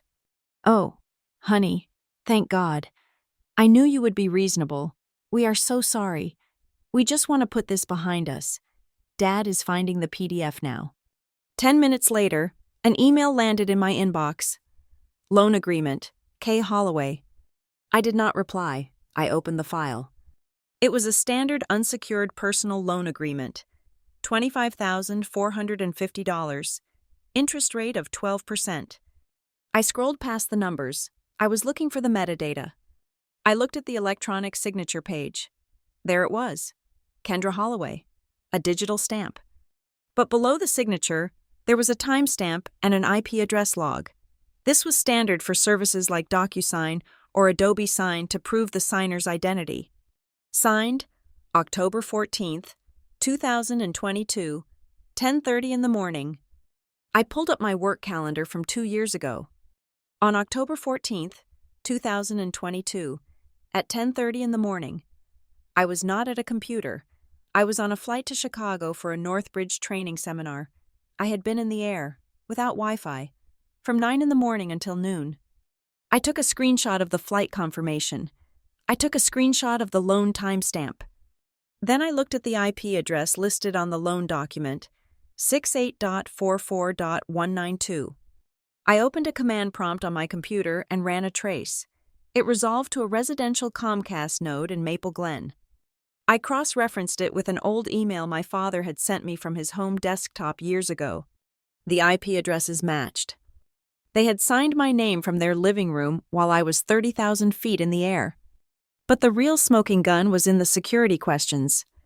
To bypass the identity check for the loan, the system had asked a knowledge-based authentication question. The document log showed the question that was asked. What was the make and model of your first car? My first car was a Honda Civic. Everyone knew that. But the log showed a failed attempt first. The first answer entered was Toyota Camry. That was Marissa's first car. My father, in his haste or confusion, had entered Marissa's car first because he was thinking about Marissa. He was taking the loan for Marissa. He had corrected it on the second try, but the system had logged the error. It was a beautiful, damning detail. It proved intent, and it proved who was sitting at the keyboard. I saved everything.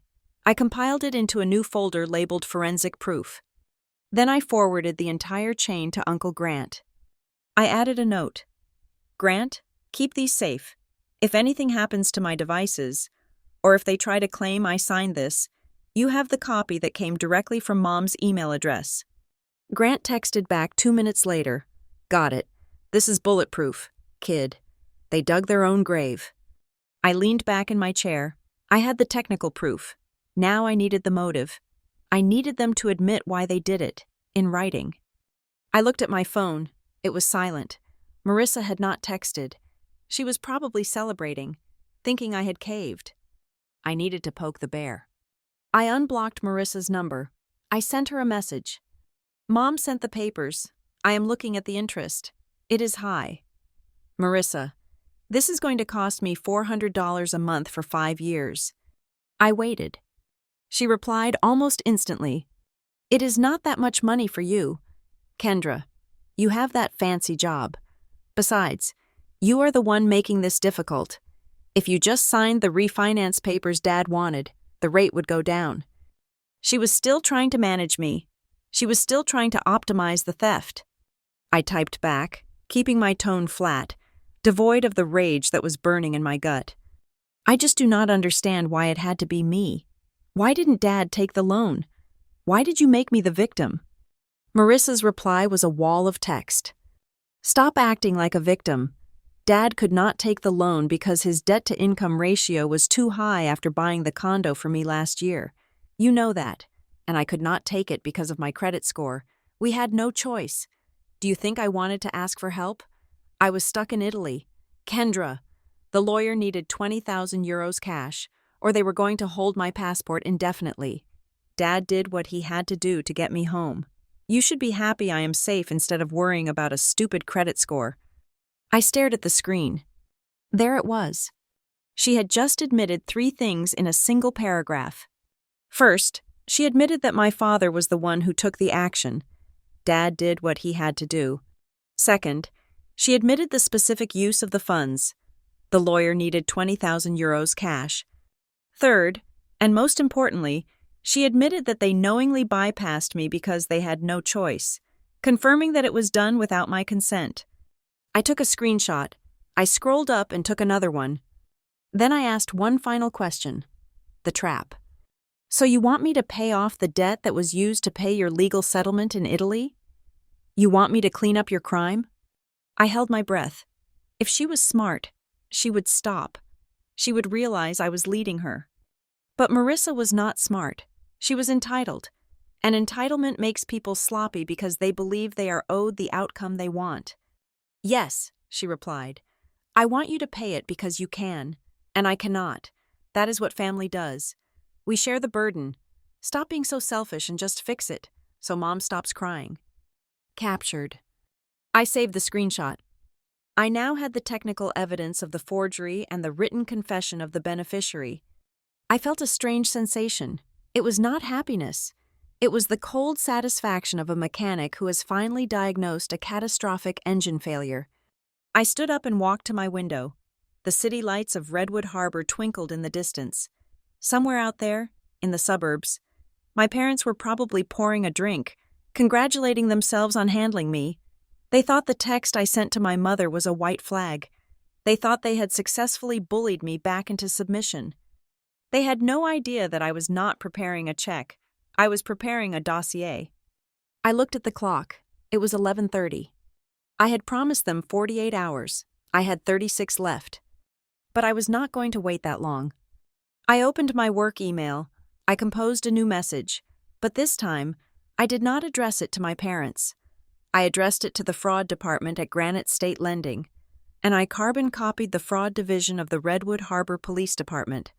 Subject: Submission of evidence, identity theft. Case 49201, Kendra Holloway. I attached the flight records. I attached the IP trace. I attached the screenshots of Marissa's confession. I attached the loan document with the impossible timestamp. I hovered my mouse over the send button.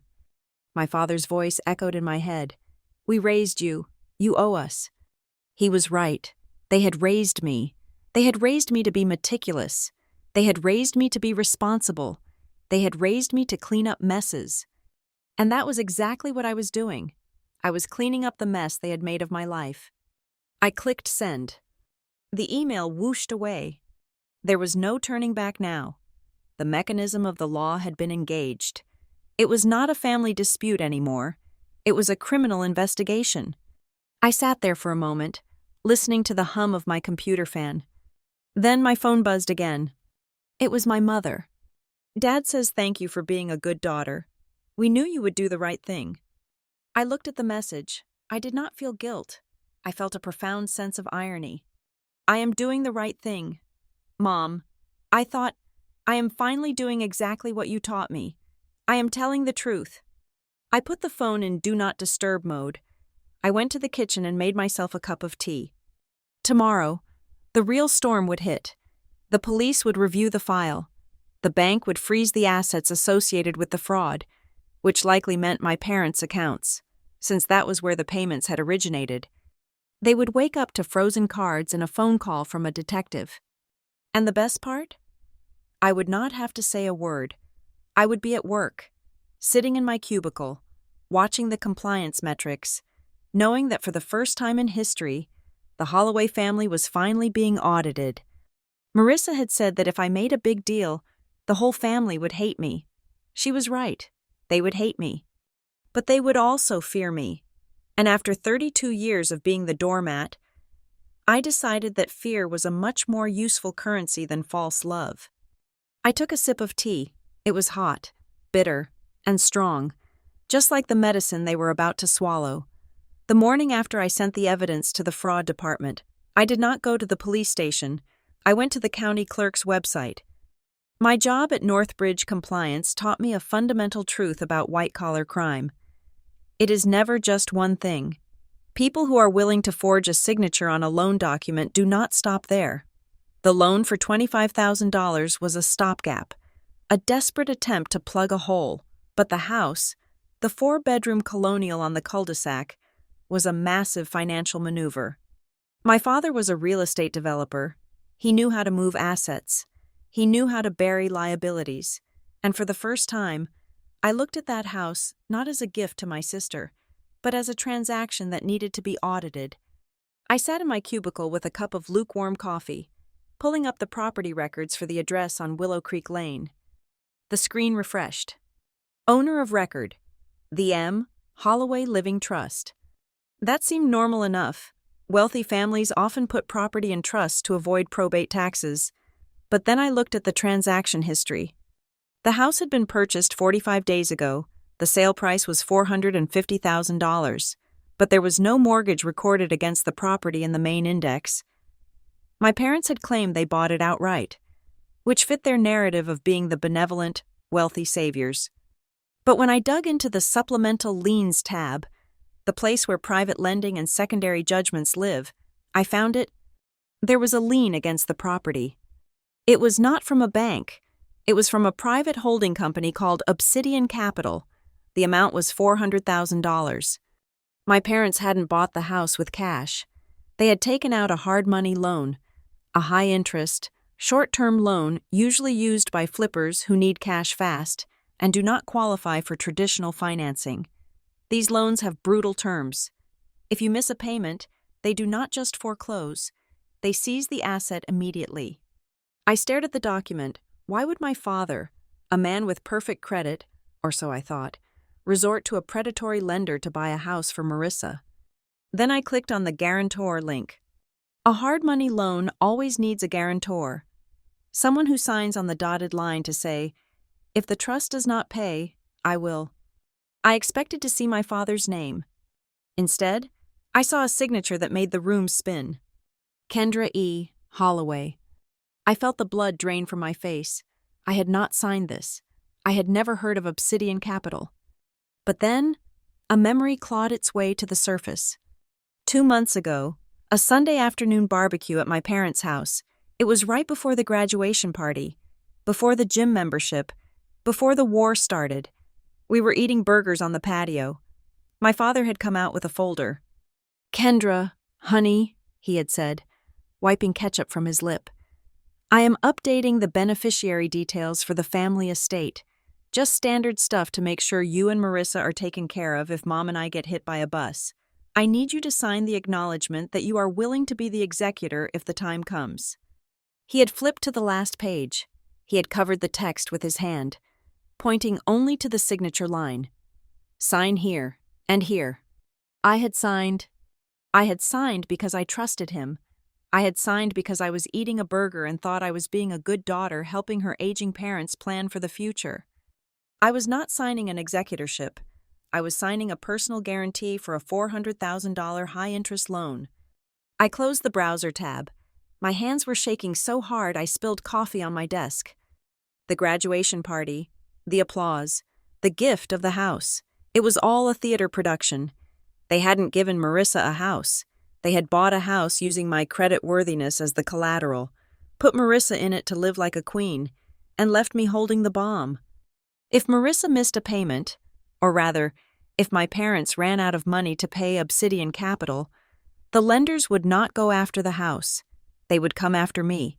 They would garnish my wages. They would seize my assets. They would bankrupt me.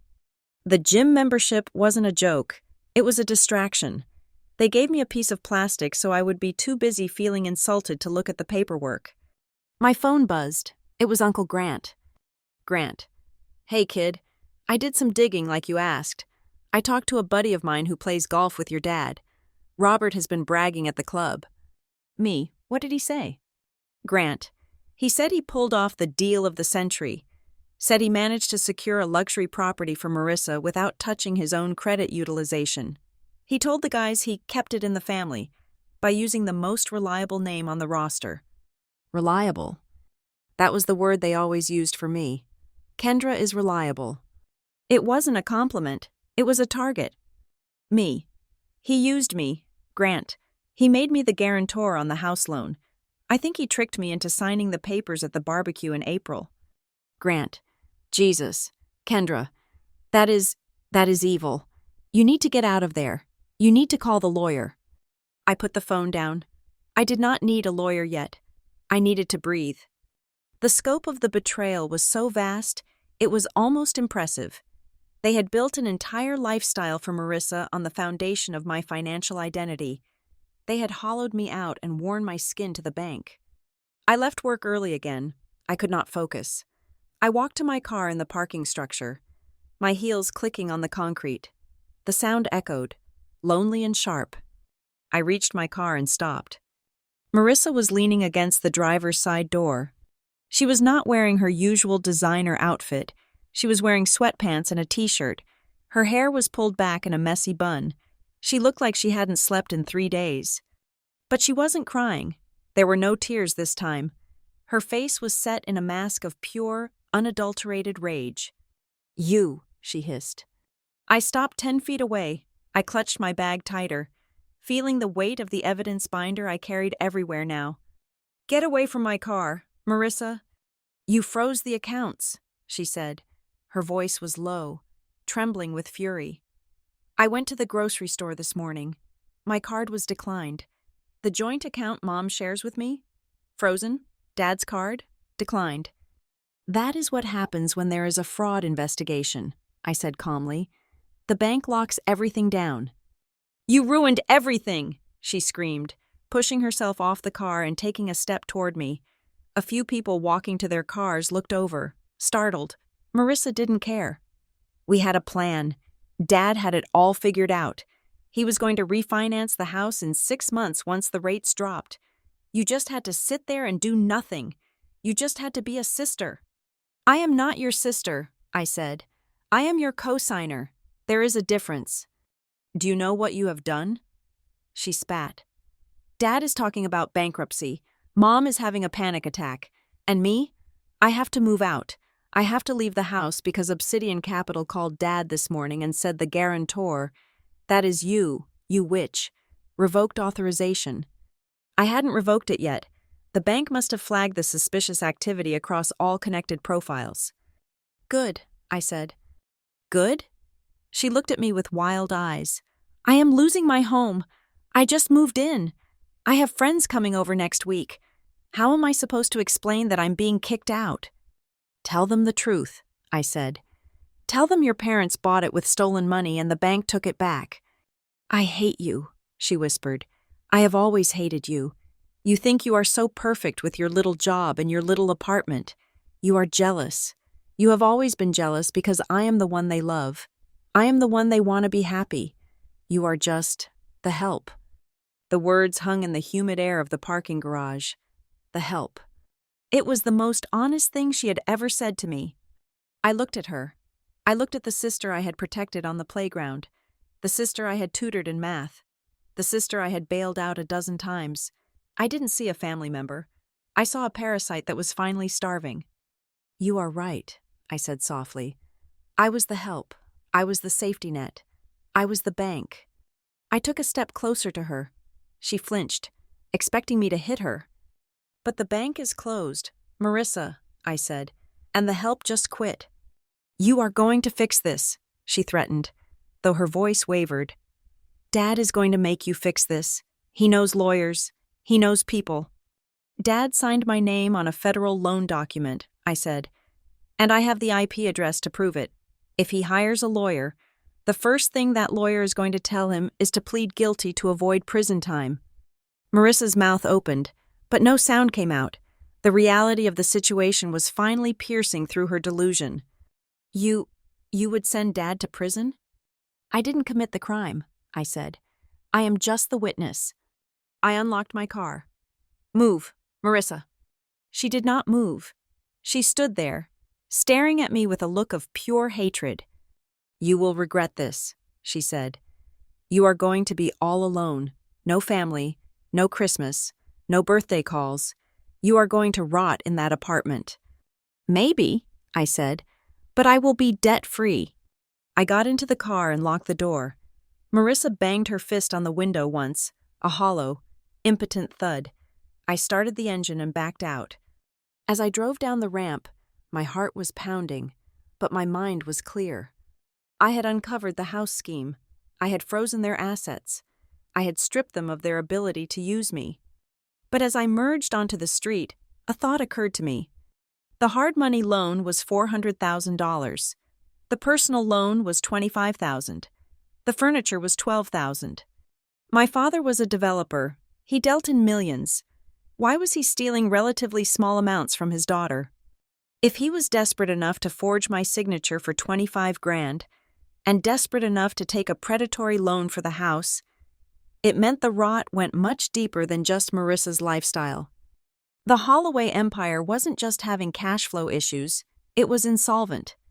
And I realized then that I wasn't just pulling a thread, I was holding the rope that held the guillotine blade up. If I continued with the fraud investigation, If I pushed for the police to dig into the finances to clear my name on the house, they wouldn't just find the fraud against me. They would find everything. I drove toward my apartment, the binder on the passenger seat beside me.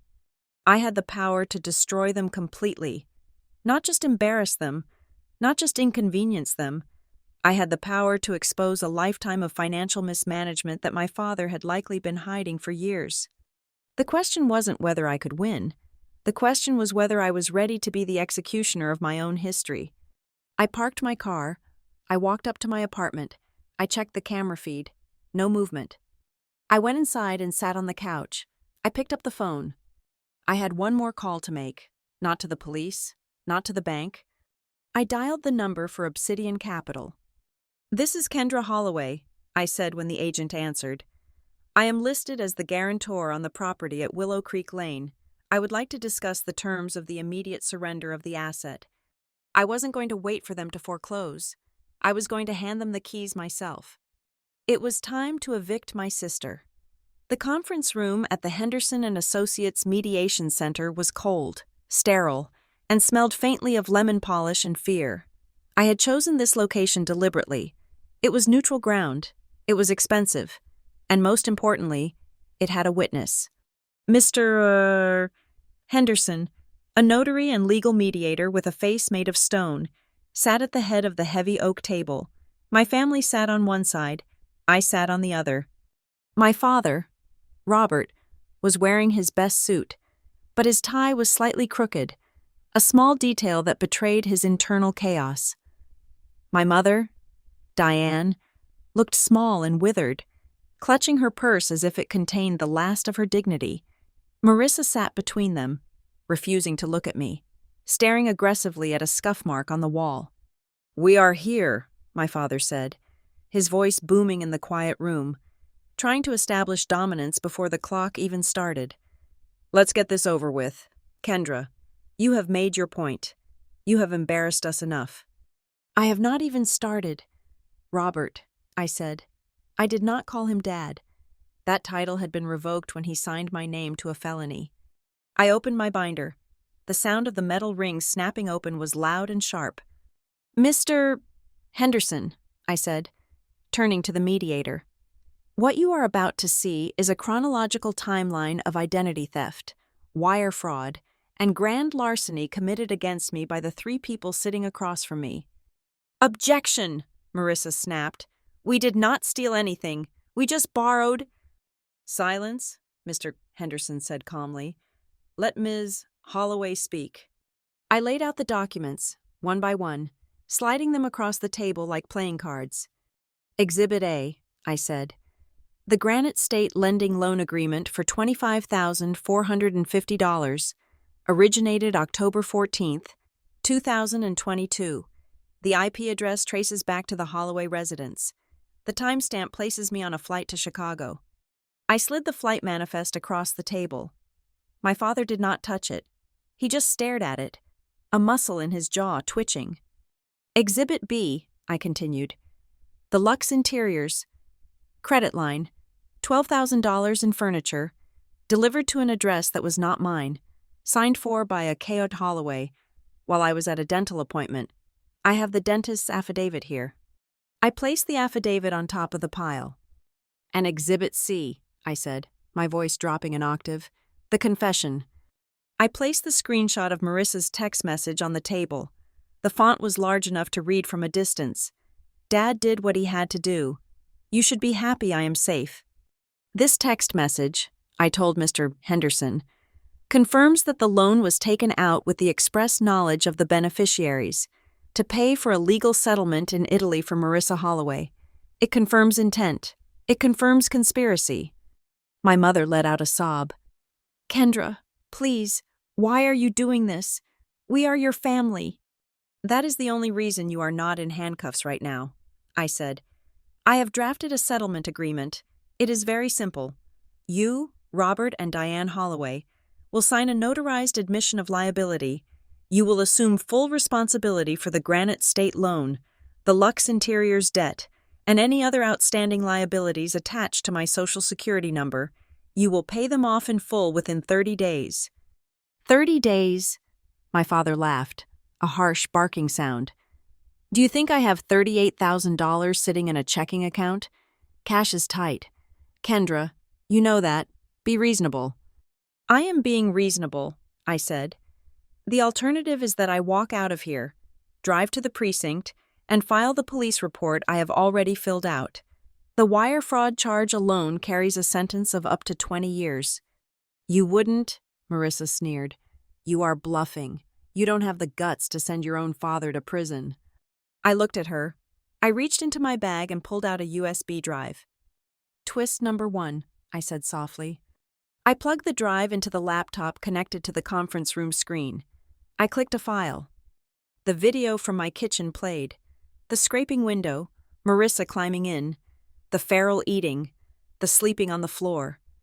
The silence in the room was absolute. Marissa's face turned a horrifying shade of gray. My mother covered her mouth with her hand. This is video evidence of breaking and entering, I said. But that is not the twist. The twist is what I found when I dug into how the loan was approved. I turned to my father. I had a credit freeze on my account. Robert, I put it there 3 years ago after the Target data breach. A standard lender would have bounced that application immediately. My father went still.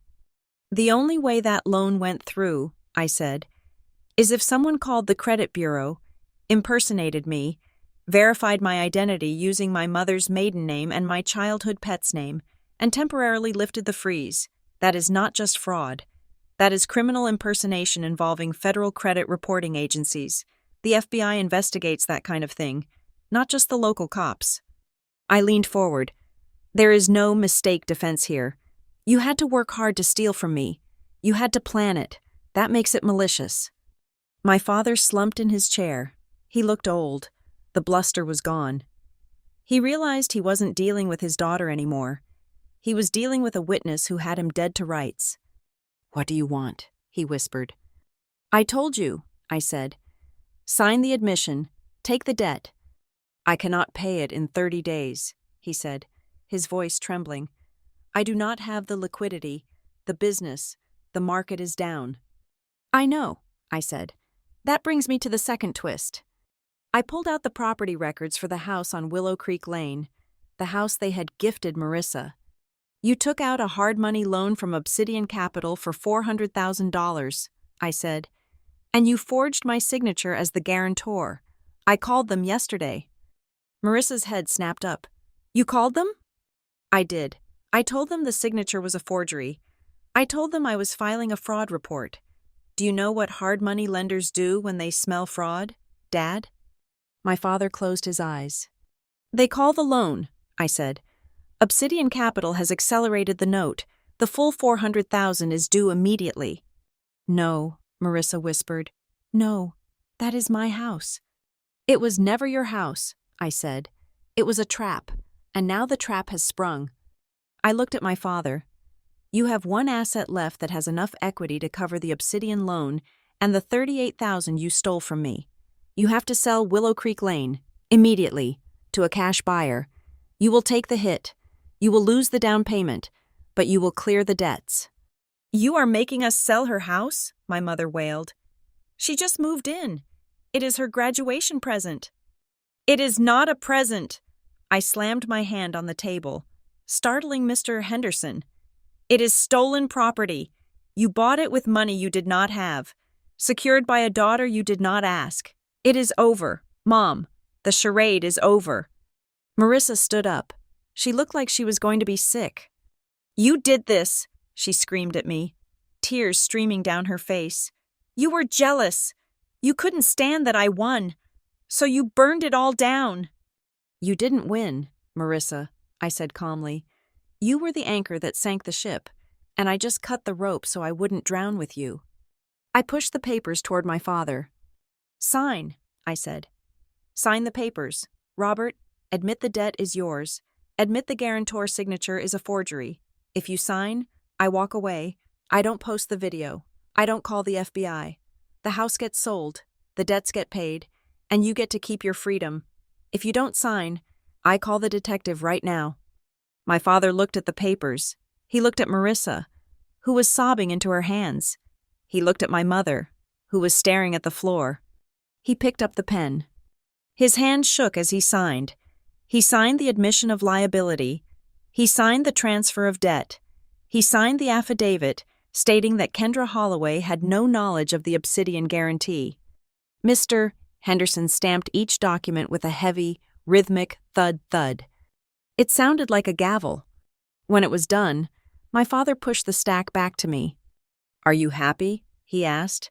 His voice was full of venom. "You have your clean record. You have your precious credit score. But you have no family. Do not call us at Christmas. Do not call us when you get sick. You are dead to us." I gathered the papers. I put them in my binder. I felt lighter than I had felt in years. "Robert," I said, standing up, "you stole my identity. You leveraged my future to buy curtains. You treated me like an employee you could defraud." I looked at Marissa. She was broken. A princess without a castle, finally facing the reality that her parents could no longer afford her delusions. "I am not happy," I said. "I am safe, and frankly, considering what you people are capable of, being dead to you is the safest place I can be." I turned to my mother. She looked up at me, her eyes red. "We just wanted everyone to be happy," she whispered. "Please, Kendra, keep this in the room. If the neighbors know we lost the house." "I won't blemish your reputation, Diane," I said. "I won't post on Facebook. I won't gossip." I walked to the door and put my hand on the handle. "But when the moving trucks show up at Willow Creek Lane," I said, looking back one last time, "you can tell the neighbors whatever you want. Tell them the market turned. Tell them I am the villain. It does not matter to me anymore." I opened the door. "Because for the first time in my life, I am not paying for your story." I walked out of the office building and into the bright, blinding sunlight of the parking lot. I took a deep breath. The air tasted sweet. My phone buzzed in my pocket. It was a notification from my credit monitoring app. "Alert. Fraud investigation opened. Accounts frozen. Recovery in process." I smiled. I got into my car, the car I paid for, the car that was solely in my name. I looked at the passenger seat. The binder was there. It was over. They had given me a gym membership to tell me I wasn't good enough. They had laughed. But as I put the car in gear and drove away from the wreckage of the Holloway family facade, I realized they had given me the greatest gift of all. They had forced me to exercise my spine, and now I was strong enough to walk away and never look back. Thank you so much for listening to this story of betrayal and justice. It was a long journey for Kendra, but she finally reclaimed her life. I would love to hear from you. Where are you listening to this story from right now? Are you tuning in from your car, your kitchen, or maybe while at the gym? Let me know in the comments below. I read every single one. If you enjoyed this story and want to hear more satisfying revenge dramas, please make sure to subscribe to the Lila Revenge Stories channel. Hit that like button to support the video, and smash the hype button to help this story get recommended to more people who need to see justice served. See you in the next story.